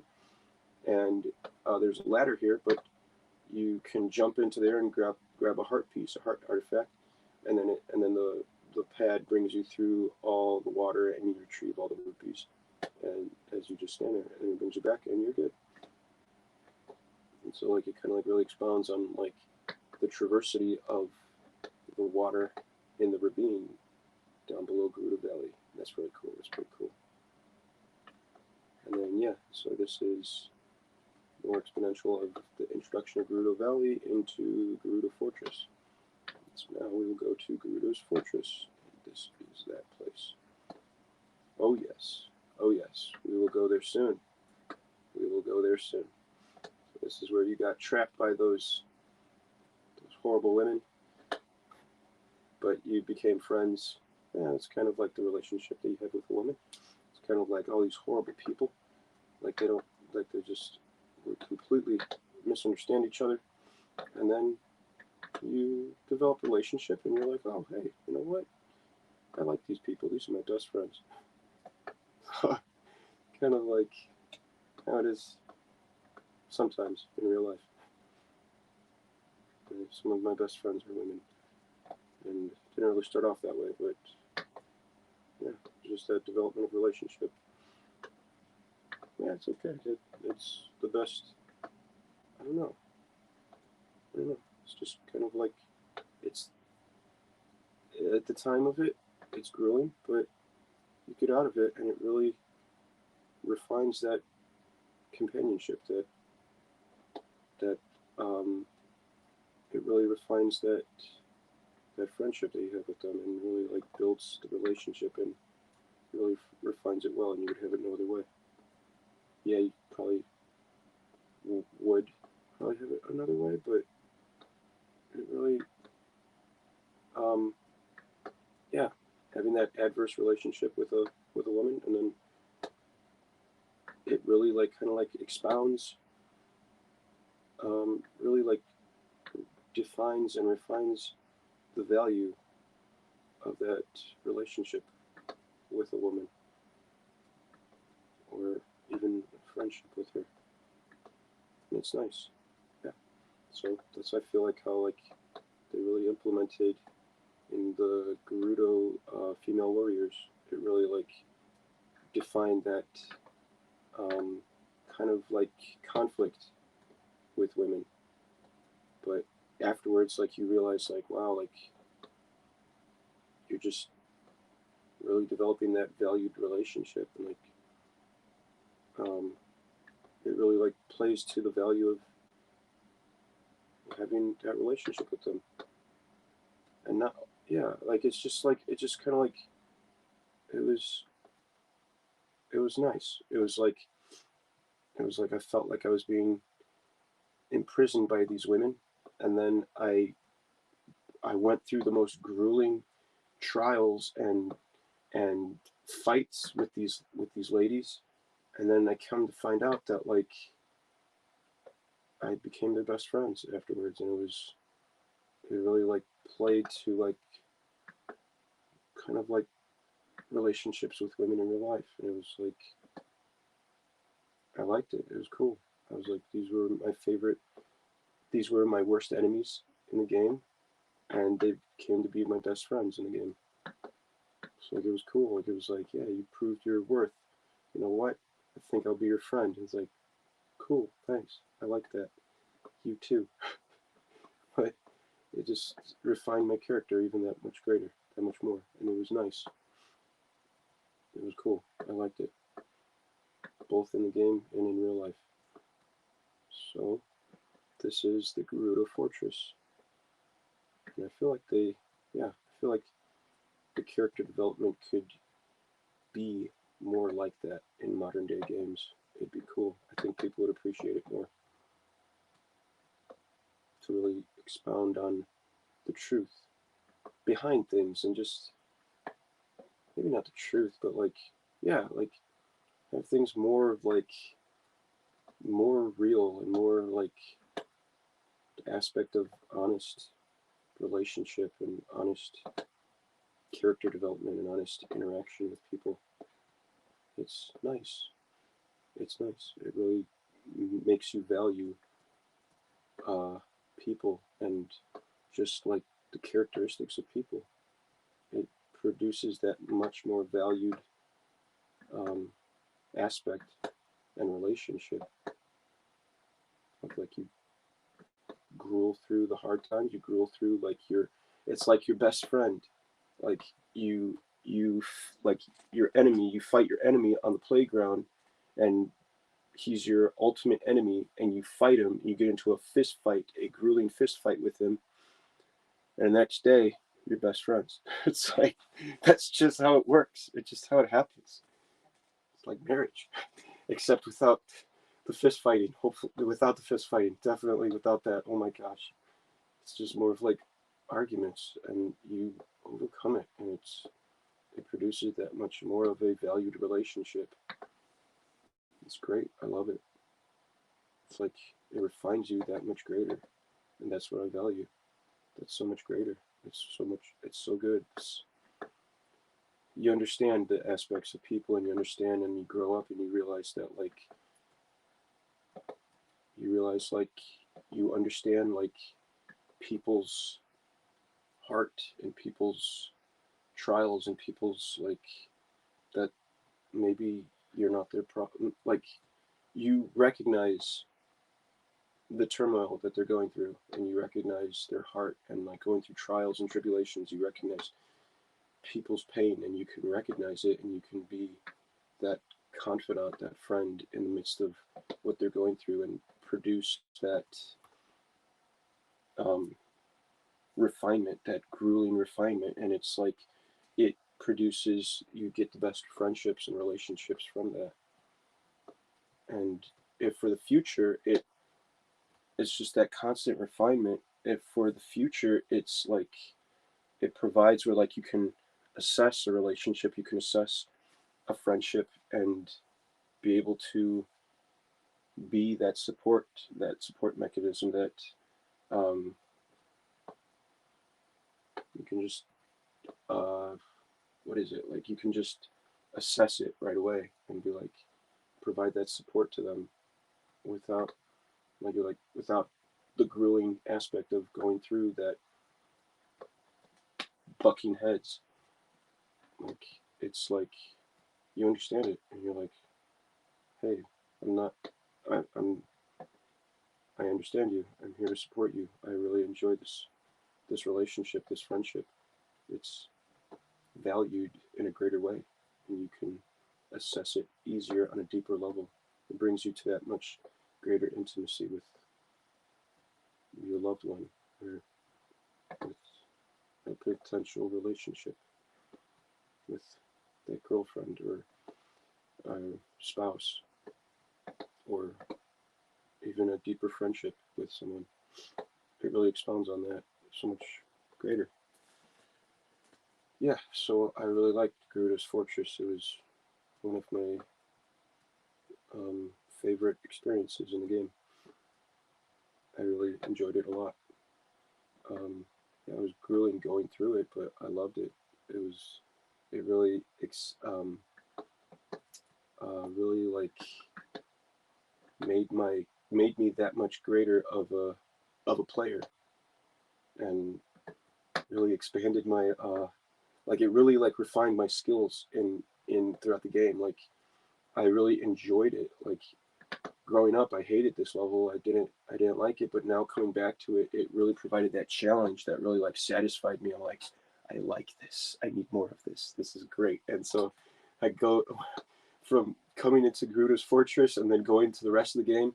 I just slap people easy. Like I just went into a place. I'm like, just completely destroy skeletons, completely destroy lizards. Just these guys are supposed to be hard. I've faced hard. This is nothing. I've been trained by the Gerudo. This is nothing. I can handle this. Like the Gerudo are my friends. I've made friendships with them. They're great. I come from their training. Like I've come not only from their training. I haven't come from their training. I've come from confronting them and mastering and being challenged by them. And they're like, you know what? You're a good guy. Well, you know what? You're the only guy that has survived us fighting. You know what? Like you've championed our best warriors. You're part of the club. Get over here. I was like, oh, cool. All right, sweet. Thank you. I thought you were gonna kill me, but that's awesome. I'll be your friend. I think that's all I wanted to be. Like, I mean, this is it provided that much more valued friendship of them, of fighting the Gerudo warriors. It was great. I liked it a lot. It was fun. I really enjoyed the challenge.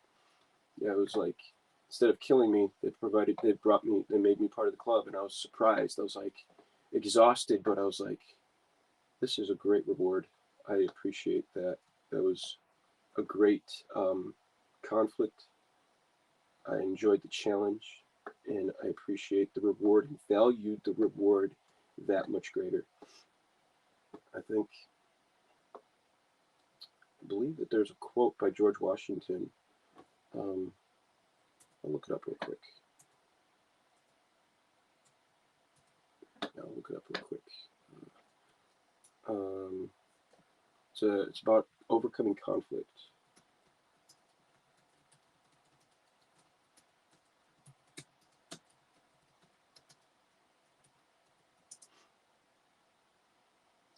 Okay, so George Washington said his quote was, "The harder the conflict, the greater the triumph." Okay, there's more to it than this.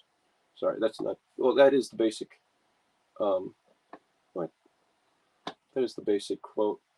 Oh man, where is it? Yeah, that was basic quote. That's the basic quote. The quote was that is yeah, that was the quote. The harder the conflict, the greater the triumph. That's his quote. Um, there's a more expanded version of that.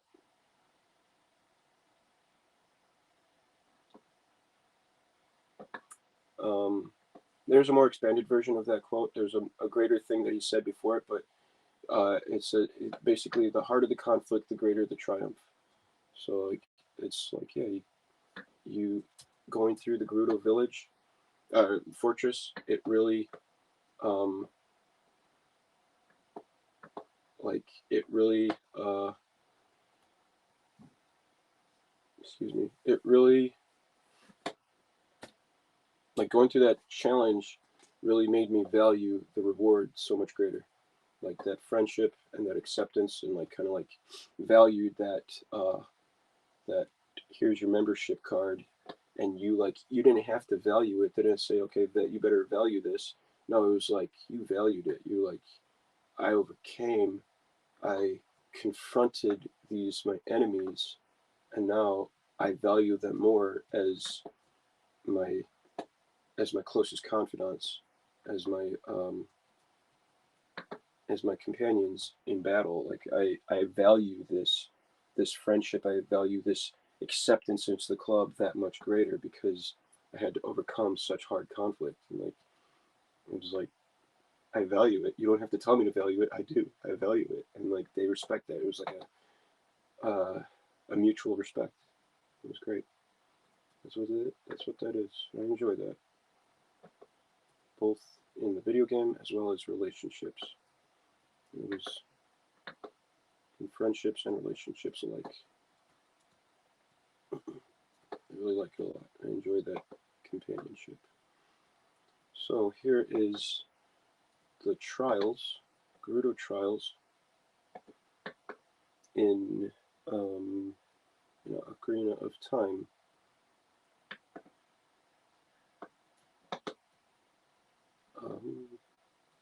So yeah, this is the heat level. This is the water level. Goes down here. And yeah, I love these trials as well. Like it was like, hey, you're our friend now, and you're able to traverse these trials. You've overcome the challenge of facing us. Now here's a greater challenge to retrieve our reward and grow in a deeper relationship or a deeper respect. It's like, we know you like challenge. Here's a challenge. Go get it. It's like, yes, here we go. This is cool. I like this. This is fun. And yeah, and just to find that last part up here, like that was so cool to find this puzzle. Like you had to look and you needed all the resources throughout, like that you come across. I love how they threw this in here, that like you come, and as you accrue your equipment throughout the level, it's like a living document. You come back and you come back to this level with the with your equipment. Like you get to this point, you're like, oh shoot, now I need greater equipment to traverse past this block. And it was basically like a test to basically use your equipment in a more exhaustive level, and really like refine your equipment capabilities to traverse this level and really like um, enjoy the reward of using your abilities, the equipment that you came across and accomplished and accrued, and to bring you to this reward here, which when you use all of your equipment, it takes all of your equipment, it takes the lens of truth to find this hole in the ground, and there's a cage.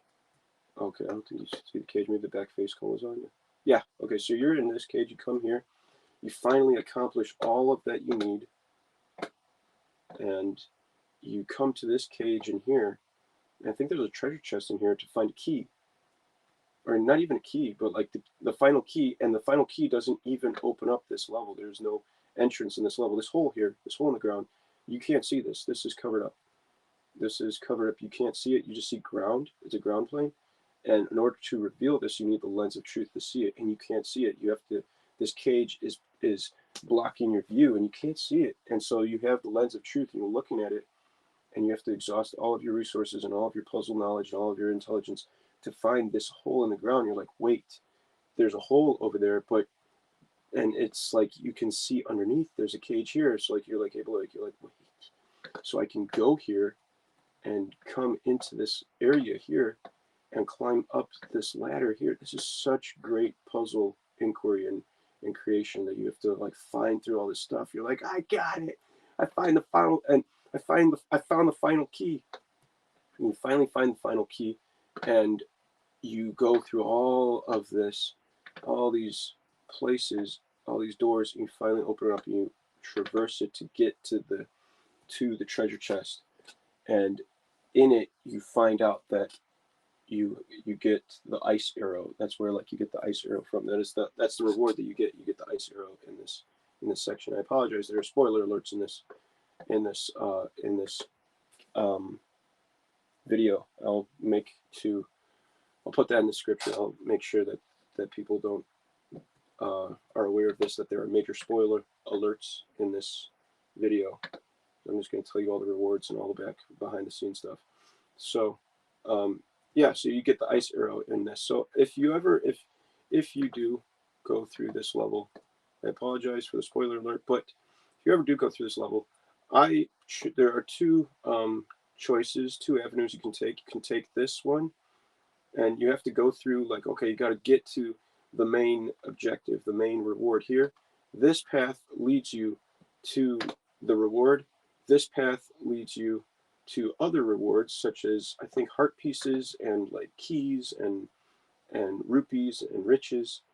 But this path leads you to the biggest reward. And so this path is cool, but if you choose this path and you're wondering how, as I like you like I thought that I thought that when you came through here, I thought it was like you have a choice. You exhaust all the keys this way, and you have a random chance to get it, but you don't get it. And so I thought I exhausted all the keys, and because you get all the keys, and you come to the last door, and you don't have that final key, and you're like, oh shoot, do I have to start the game over to get that final key? Do I have to start this over and go in a different way? No, you don't. It's just it's. I thought I had to start the game over, and thank God that they didn't make it that way.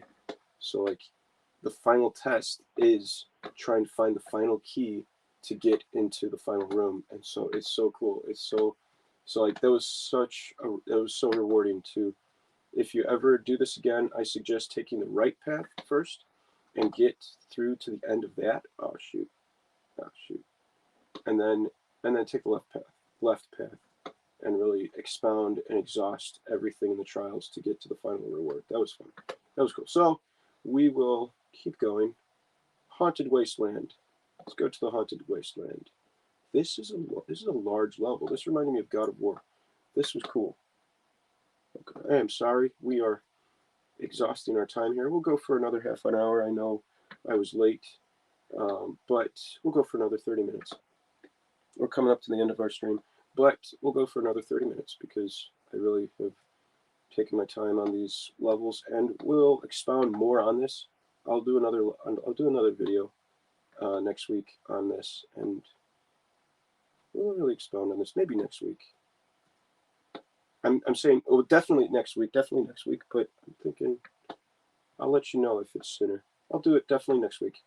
We'll do more videos on behind the scenes stuff. But here's the Wasteland. So this is a large. This reminds me of God of War, like the exhaustive plain of the desert of God of War. Like it was like that was like the first level that was like really like huge. Like in God of War, when you go in and you fight the sirens in the desert, you just defeat it. You just came out of Athens or Sparta, and you're coming into the desert, and you have to go to Kronos, the Titan. This reminds me of God of War because like this level is so huge, but God of War was even bigger. I feel like maybe they derived inspiration from Zelda Ocarina of Time. And so you come here, come down here, you have this level down here. This was cool. I really liked this. I wish they had more like labyrinths underneath the sands. Like that was pretty cool. But this was a nice reward. It was like a nice little tribute to whatever it was, and like it was like, oh, this is cool. This reminds me of like 007. Like, oh, dude, there's secret underground layers under the sand, and like this was cool. I really liked that puzzle. That was just, even if it was that little tiny thing, that was really fun. I really wish they had more places in this level like this, in the Haunted Wasteland like this. But it was cool, like having to use the lens of truth to find your way through the desert and being guided by that spirit guide. It was okay. It was cool. That spirit guide was just leading you everywhere. It was like literally, it's like that spirit guide. Like I was looking at this, and it was like you traverse the sands here. You got the merchant here, and that gypsy, that merchant that ripped me off. But you come over here, and you come up to this, and it's like follow the spirit guide with the lens of truth, and you think through all the atmospherics and all like the wind and all the haze and everything flying through. You feel like you like traverse through such far lengths and craziness, when in fact that spirit was just driving you in circles like forever, when in fact he could have just literally come from here and gone right here, we're there. But instead he was like drunk, and he didn't know where he was going, and he's like, oh wait, let me think, all right, go over here, let's go over here, and he brings you to all these crazy places all the way across the desert, like in all these circles and back and forth. You're like, what the heck? You're getting like fighting these creatures and these things that you can't kill, and you're trying to dodge them. And he's like, all right, I remember. Here, we'll go over here. Here's the entrance. It's like, what the heck? This guy's just like driving you around. You're starting to think that if this guy is even has your best interest in mind, or if he's just trying to kill you. And you're like, oh, thanks a lot, great. Like, don't. It's like, this is just crazy. Like, or if he was just playing a joke on you, playing a trick on you, and just finding it funny. It's like, yeah, Yeah, well, come back anytime. That was fun. Okay, I'll see you later. Like, what the heck? This guy's crazy. Bunch of garbage. But yeah, so yeah, we got the Desert Colossus. He brings you here. And so I'm sure he was just probably just the character of the ghost. It was like, all right, I have your best interest in mind. He's just kind of like flying through, like trying to like let me traverse this, remember where this is all at. And probably he was like, okay, I got your best interest in mind. I'll bring you over here. What? There's a level there. I didn't know that. That's crazy. So we got the Desert Colossus. This is the entrance to the Spirit Temple, and I think we have enough time to go in there. This is the entrance to the Spirit Temple, and we got the Desert Colossus, the Giant Lady, and yeah, this was a cool level. This was like the entrance to the Temple of Time. This was the Spirit Temple. Oh, what's that back there? Oh, that's cool. That's that mountain back there. Okay, cool. It's the mountain in the distance. It kind of shows the mountains in the distance. That's really cool. That provides the immersion of the experience. Like, you go back to Haunted Wasteland. Okay, you're okay. You're coming from over here from the Gruta Valley. Okay, you don't really need to see it, but Garuda Fortress here. So those two built those two things, those two mountains in the background is what we're looking at. In that's cool. That's cool. You go across the Haunted Wasteland. Oh, it's Haunted Wasteland. Okay, so that makes sense. You're being guided by the spirit that's trying to help you out. All right, I get that. Okay, cool. Go across the Haunted Wasteland, and I wonder if the desert. If there are okay, and you come to the Desert Colossus, which is these things. These two mountains. That's crazy.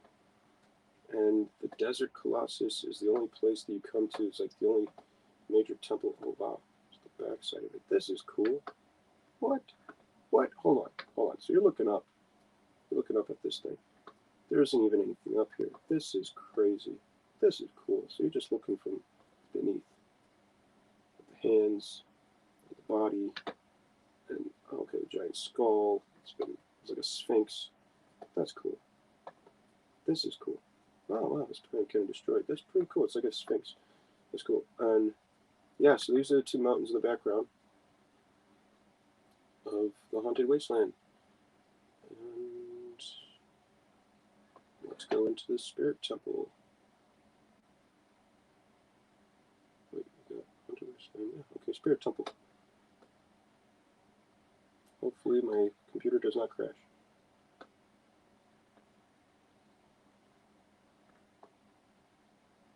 Or something does not fail. Okay. If it does, I apologize ahead of time. Here's the Spirit Temple. And yeah, in this temple, you come as a young Link to crawl in through this space so you can get the things in here. Let me just put them back physical. Get the gloves, the silver gloves, the silver gauntlets, as young Link to really traverse this area and bring the silver gauntlets back to. Oh yeah, okay. So bring the silver gauntlets. Wait. Okay, so you come up here and go through all this stuff. This reminds me of like the Prince of Persia. Maybe the Prince of Persia derived inspiration from Ocarina of Time. I see a lot of things that remind me of Prince of Persia and Ocarina of Time. Maybe because they derived this as an inspiration to make Prince of Persia. And so you come through all of this stuff. You traverse all of here, and come up the top section. Oh no, that's older Link. You come through here as young Link. Okay, so you come through here as young Link. Somewhere.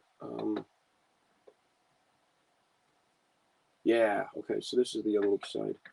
Come through. Oh wow. So it crosses. So the path. So you come down here. So from the entrance, you come in through the left side as young Link, and it crosses in a major temple and come up to the right side and go through all these things. And you face Where is this? Where is it? Oh, there it is. You face the samurai, the Gerudo samurai. And yeah, you face the Gerudo samurai and you come out to the Desert Colossus on the outside. So this is all within this mountain. That's pretty cool. Oh my gosh, yeah. That thing opens up. And, yeah, and so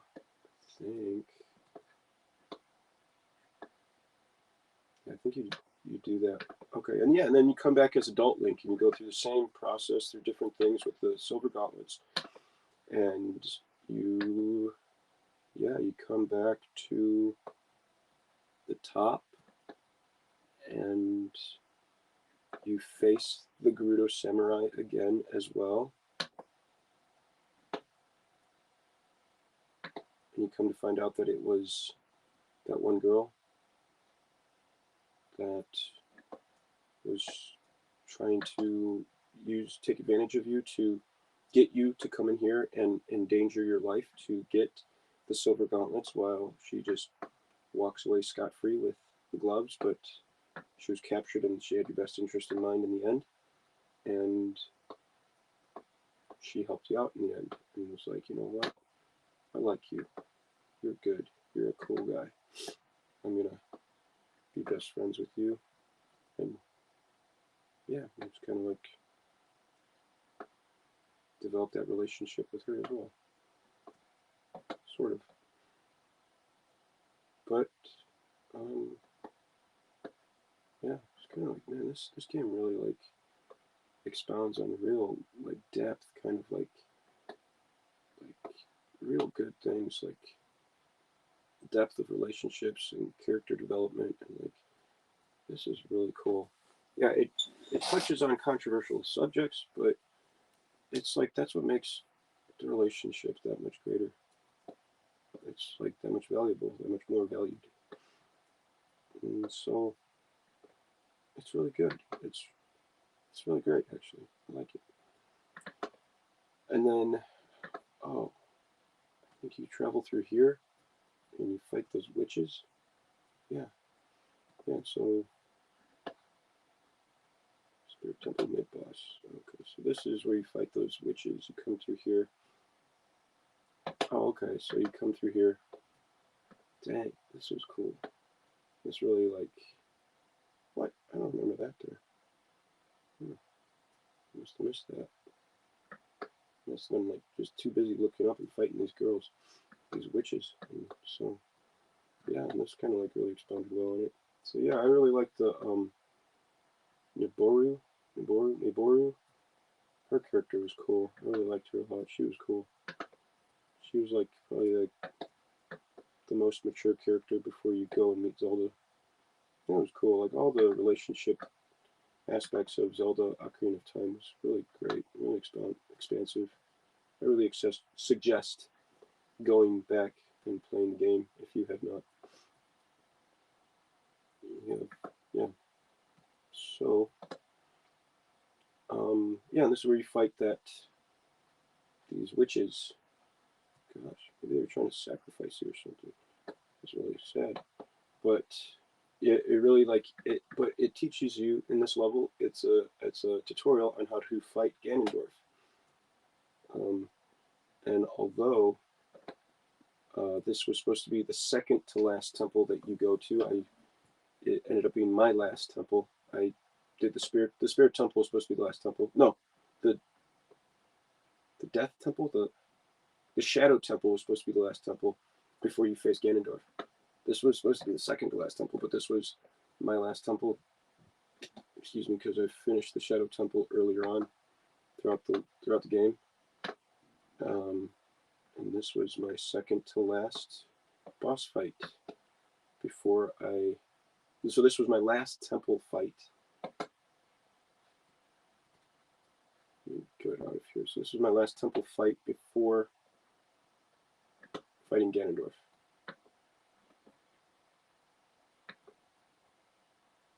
You know what? I'll do that right now. I'll go to Ganon's castle. So this is really cool. I don't care how long this takes. I will just expound on Ganon's castle. I might go for another hour, however long it takes, half an hour to an hour. But this is Ganon's castle. This was cool. This is what I wanted to show. Ganon's castle was really cool. So this really shows the behind the scenes aspects of everything.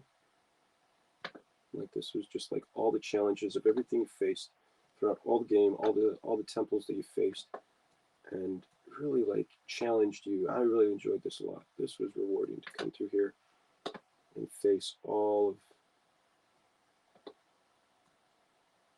these things, all these trials and all these mechanisms of accomplishing everything you have to face in each level. Wow. Wow, look at that. That's crazy. This is that. So this purple stuff was not here in the game. It was just a black, like, abyss, and you fall through it. I'm glad that they didn't put that purple stuff there because it kind of made it to where, like, oh, shoot, if you go down, you're not coming back. You're going to die. It was like, whoa. But, like, it really, like, paid tribute to the Shadow Temple, and when you come in here, you think this is the end. It's not. Well, it's not supposed to be. Wait. Is it? Oh, I guess it is. Maybe? There was one that was like, you needed the lens of truth to really go beyond it. Is it? No. I thought it was the Shadow Temple. It was the Shadow Temple. They didn't put that in there. They didn't have it in there. It's not in there. It's alright. So the Shadow Temple used the lens of truth to come in here to find the paths, the invisible paths, and then you come in here, and this isn't the end. You have to fight some. There's a hand that comes down, an invisible hand. You have to kill it, finally fight it, and then you use the lens of truth to traverse through here. And there's even a further section beyond this area to really destroy that orb in order to unlock this spirit barrier beam influencer to get past Ganondorf's shielding and go into his tower, which we will go to next. Which we'll go to now. No. Tower. There we go. Ganon's Castle Tower. I will definitely. This is really cool. This really expounds on the detail. I'll try to make this quick. This really expounds on the detail of the game, of the tower. And like this is really cool. This is like Bruce Lee's Pagoda of Death, like traversing up the pagoda to reach the final boss. Like every level you come to, you have to face a boss.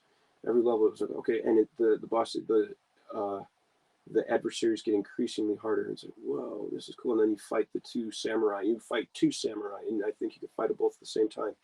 But I fought them once at a time. I felt like maybe that'd be cool. Like, and it's cool because like I kind of like respect how they made it to where you are when you beat the game, you respawn at the beginning of Ganon's castle, so you could just do it all over again. And it's like, oh, this is cool.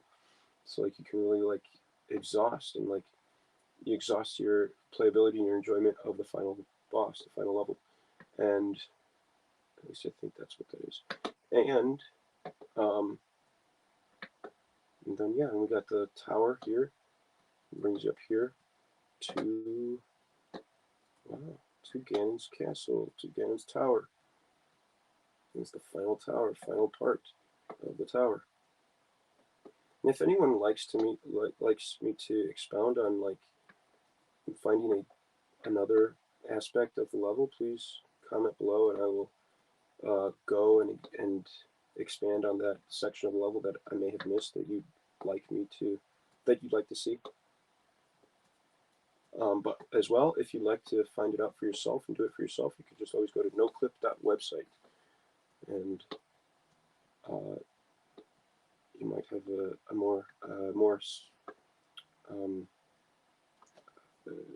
a better time looking at it for yourself as well, like a more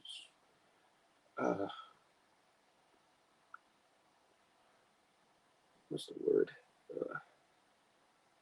A more like, lack of better words, more satisfying time to do it to look at it for yourself if you'd like to do it just on your own time as well. But if you'd like me to exhaust and find more, like look at a certain level or a certain area more so, please leave it in the comments, or yeah, leave it in the comments on YouTube, or contact me on Twitter, on X, and I'll do my best to like look into it and to see it, to exhaust it, to look back over these levels again. Okay, so Ganon's Tower. So this was Ganon's Tower ascending up the tower. This was Ganon's Tower crumbling. So this is a lot shorter. A lot smaller. Like because you're coming into the tower, you're descending the tower with Zelda, and you go in and out of the areas. And you're fighting the guys, and she gets captured by the fire, and then it's like kind of like Ganondorf trying to exert his last breath to capture her and failing, and then you fight against the other guys, keep fighting against the bad guys, and like yeah, you just traversed down the tower. It was so cool. It was so cool coming through all this, and you finally come through, open the gates, come down. You got all the crazy falling of stuff, and then you have the last bridge with that random zombie on there, and that was hilarious. I love that. I love how they threw that in there. That was really funny. That was a good.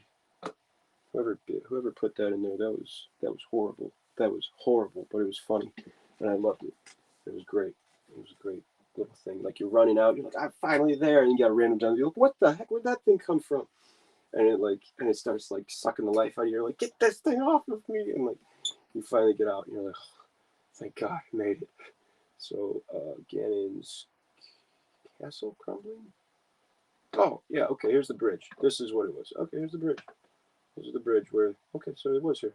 So this is the bridge where that random zombie was at, and you traverse the the tower. Oh, okay. So this is where I guess this is where maybe we entered into. Oh, this is where you entered into. Oh, cool. Oh, maybe that zombie was up there the entire time. We just didn't notice it. Yeah, because we couldn't get up on that bridge. Oh, okay. I thought that was a different bridge. All right. Oh, well, that's still cool. That's still cool. I really like that zombie there. That was fun. And yeah, and so that's the bridge. That's cool that they have their own. They have a specific level for that. And Ganon's castle outside. Oh, this is cool.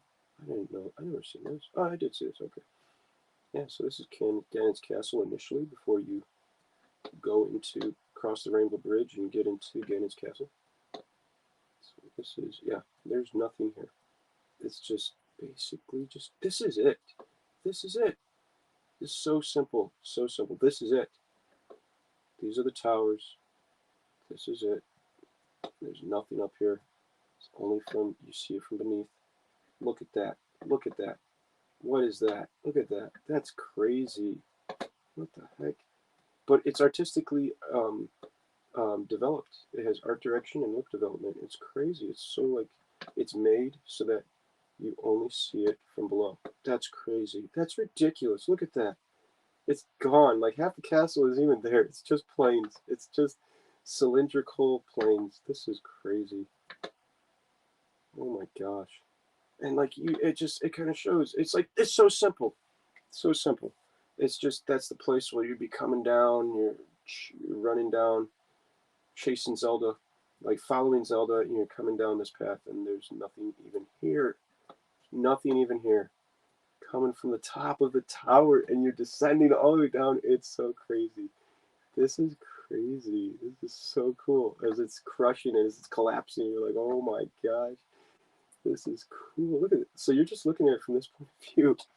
That's so crazy. It's so simple how it's made. This is so awesome. This is like such a relief. Like this is triple A game development and they just slap things together, and it's not even complete. This is so relieving. It's like, I can do this. This is feasible. This is cool. I can do this. This is awesome. This is such a relief. Uh, so cool. And then Ganon's tower crumbling. Okay, let's see here. Ganon's castle. Ganon's tower. Second last boss. Okay, so this is the second to last boss.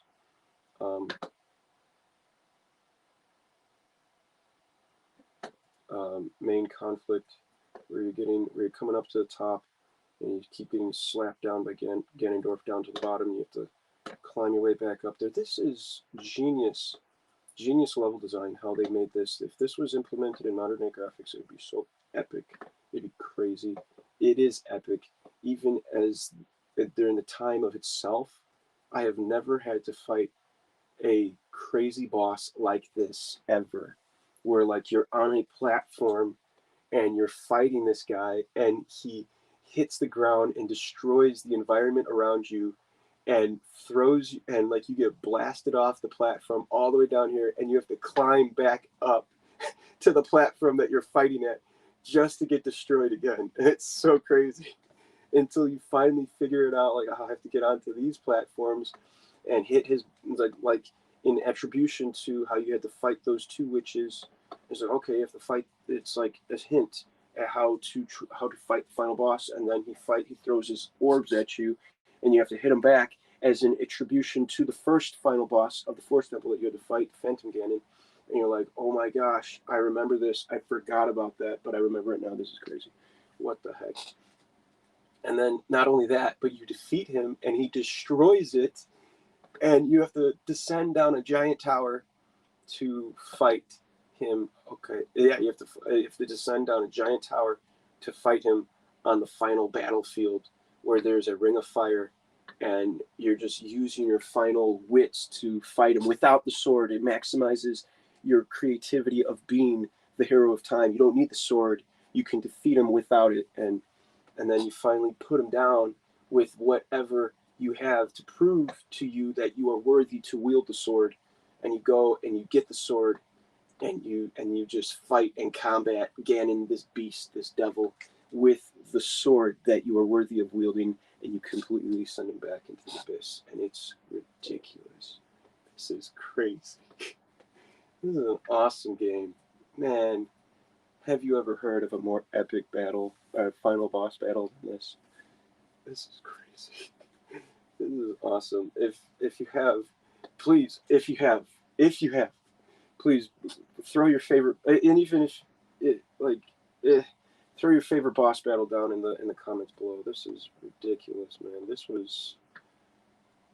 is, man, yeah. This is one like this is like, I'm trying to think if there's a more epic boss battle than this. Like, this is crazy, and this was on the N64. This was on the Nintendo 64 in 1996.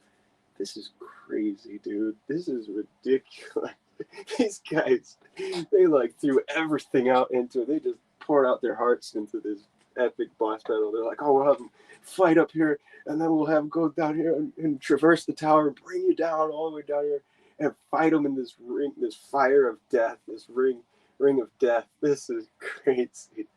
Like the arena of death. It's like, what is this? This is ridiculous. And you're fighting him, and there's lightning, and it's dark, and you got the epic music, and you're like fighting. He's like coming closer to you,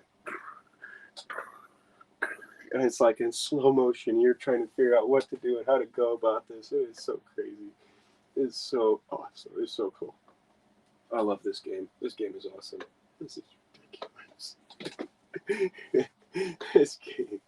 This game is cool, dude. If someone, this needs to be. This is awesome. This is so great. I love this game. I love this game. This game is crazy. Well, this is one of the best games throughout all of history. The best. The best. I'm trying to think, is there a better one? No, there is no better one. This is the best. This is crazy. For a time, okay, I'm sure that can be attested that but as in my opinion, this was the best boss battle I've ever fought. This is crazy. This is the best game that I have played. Um, Ever, really. This is cool.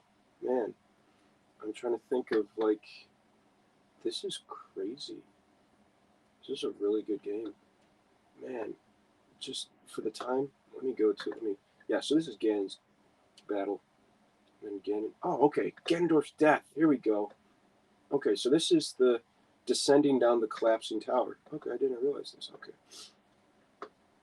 Alright, so here's the tower. This is the tower. And you go through all these things. You go into so you traverse into this and you go into Ganondorf's collapsing tower on the inside. And with Zelda and you come out into these different areas. Yeah. This is an epic game. This is awesome. Yeah, and so you come down all these areas, go into the tower, and then you come out here and you keep descending. This is cool. This is crazy. You come down here, come out here, and you keep descending. And you're going in, and like you're like, wow, things are falling.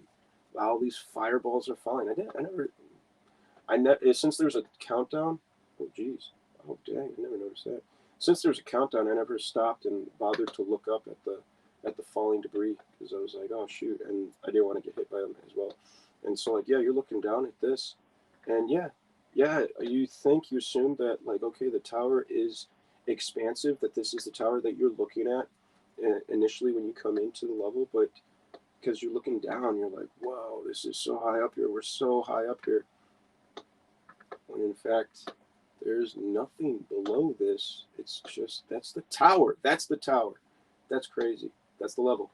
And then, because you don't need to see all this underneath here, it's just, and then here's the towers underneath. These are the towers in the game. It's just, there's nothing on the other side. Oh my gosh. There's nothing even on the other side. It's just triangles. And that's probably like an instance, a copied instance. This is crazy. Oh my gosh. The ground is even whole. It's just hollowed. It's basically only from what you can see. And the fire's not even there. That's ridiculous. What? Oh my gosh, you don't even see the fire. Dude, this is cool. This is crazy look development. Look at that depth of field. Look at that depth. Like you can see, like if you fall, you're gonna be falling a long way. You're gonna like that's crazy. What? And you assume that the fire is down there, even if you don't, even if you pass the tower, you still got the fire on the bottom. Like, dude, this is crazy. You assume that the fire's down there, you don't see it, but you assume it's down there because of the textures, and you're like, oh my gosh, the fire's down there. This is cool. And how large are these? Are these paths? Are these this? Yeah, this is the same. Yeah, wow. Yeah, it's about the same scale of the path, really. Sort of. Okay, this is a little bit shorter. You don't really need this to be up there. This was a little shrunk, but there's nothing under the archway down here because you're not going to be down here. The path is about a little bit shrunken scale, but this is cool. There is nothing over here. The tower is about the same scale. Maybe a little, yeah, it's a lot larger. Yeah, it's definitely a lot larger in width and girth, but about in height, it's about the same size, maybe shorter, but still, like you're up there and you're like, dude, this is cool. Well, yeah, a little bit shorter because the top has been blown off, but still, like this makes it seem like so much more expansive. Like looking down, you're like, oh, we're on the tower. This is cool. It's just that much more of an immersive experience. This was very well played, very well thought out, and the art direction was amazing. Holy smokes! Great job to the development team and to everyone who made this. This is amazing. Yeah, and then the cinematics, like the in-game cutscene, like these towers are a lot more elaborate. You only see it from up here, so like you're looking down and you don't even notice the towers. You're like, oh shoot, those towers are there, and you notice them from Ganon's castle. No, castle outside. Okay, yeah, you notice them from here. And it's like, okay, so you notice them from here. Okay, there's a little bit width here, but it's still just triangles. Yeah, just kind of triangles just in the direction of the player. That's cool.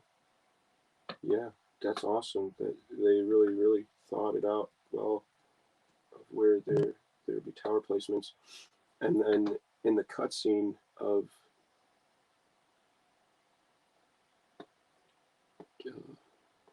Ganon's of like when you finally come down to the tower and you escape out of the tower, the cutscene where like you're coming out. Yeah, I think it's over here. You're coming out of the tower. You got these towers falling and crumbling, and then it finally like compresses in on itself and falls down, and it's destroyed. It crumbles down. That's awesome. That's so cool. This was something like that was never in games ever before. Like you have the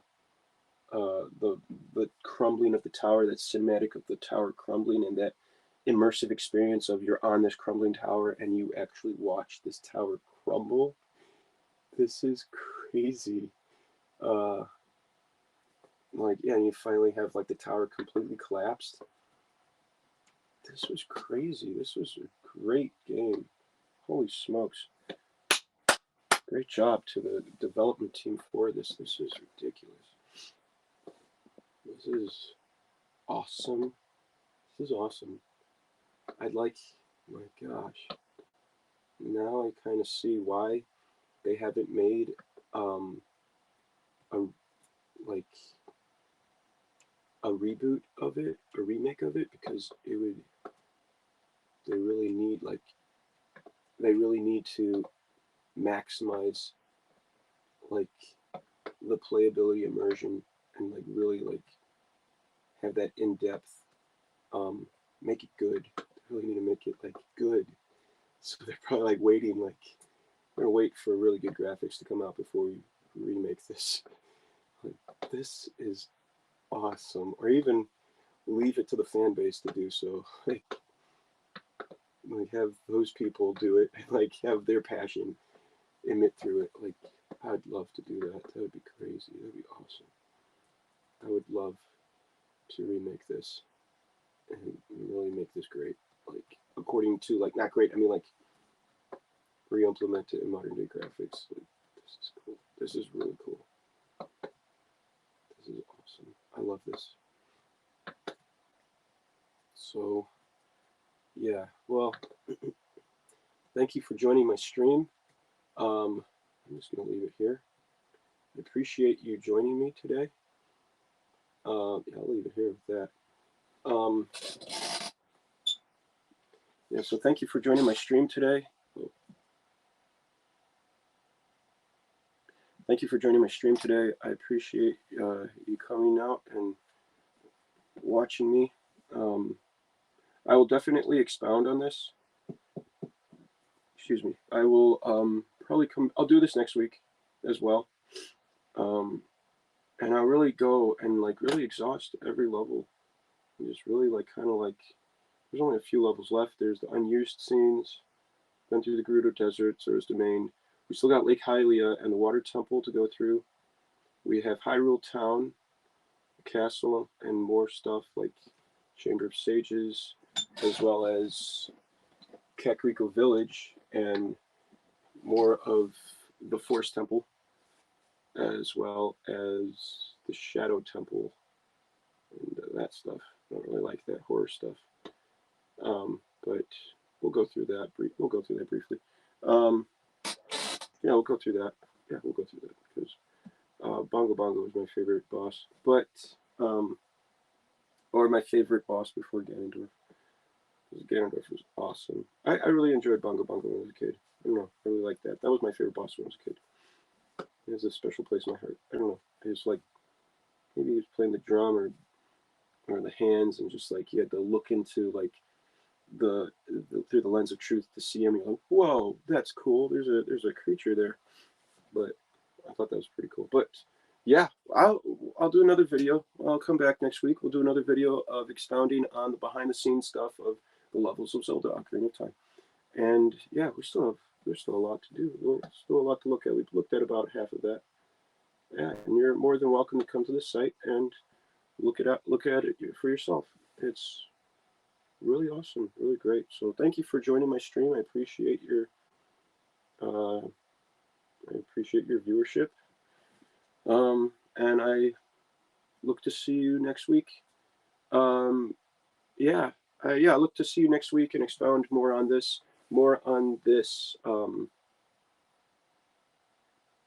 Yeah, behind the scenes stuff of Zelda Ocarina of Time, more next week. So yeah, I will see you next week. As well, I am figuring out, just changing my schedule around. The Tuesdays in the morning will remain. However, in the future, and probably maybe a month or so, I will probably be changing my schedule around of times. But from now, from now, we will still remain in the mornings. However, I'm trying to play different games. I'm trying to play on other days, so I'm changing my schedule around, fluctuating it. So Tuesday in the morning will remain, but the next time I will stream will be Friday night at 10 p.m. I'll be playing Minecraft at 10 p.m. 10 p.m. to midnight. So Mondays and Fridays, I'm looking to play Minecraft. So Mondays in the morning, 10 a.m. to 12 noon, I'll play Minecraft. I overslept. I apologize. Last time I wasn't able to do it yesterday. But Friday night at 10 p.m., I'll do a Minecraft stream, live stream. So Mondays 10 a.m. to noon, do Minecraft in the morning. Tuesdays 10 a.m. to noon, do Zelda and look behind the scenes at this stuff more precisely. And then Friday 10 p.m. at night to midnight, I'll do Minecraft. Do another Minecraft stream because I like Minecraft. So why not? I like it. I want to build something. I just want to like accrue all those resources and build something. So that will be my schedule for the coming week. So the coming this week into the next week. And if it changes, I will be sure to let you know on Twitter. So I'm just doing some schedule changes for the next coming weeks. So that'll be my schedule. For now, I have it posted on Twitch as well and Twitter. So feel free to join me during these days, and we'll play some Minecraft, and we'll also look at Zelda Ocarina of Time behind the scenes. So thank you for joining my stream today. I hope to see you next time. Have a great day. I really hope you have a great day. Have a good day. Bye-bye. Have a good one.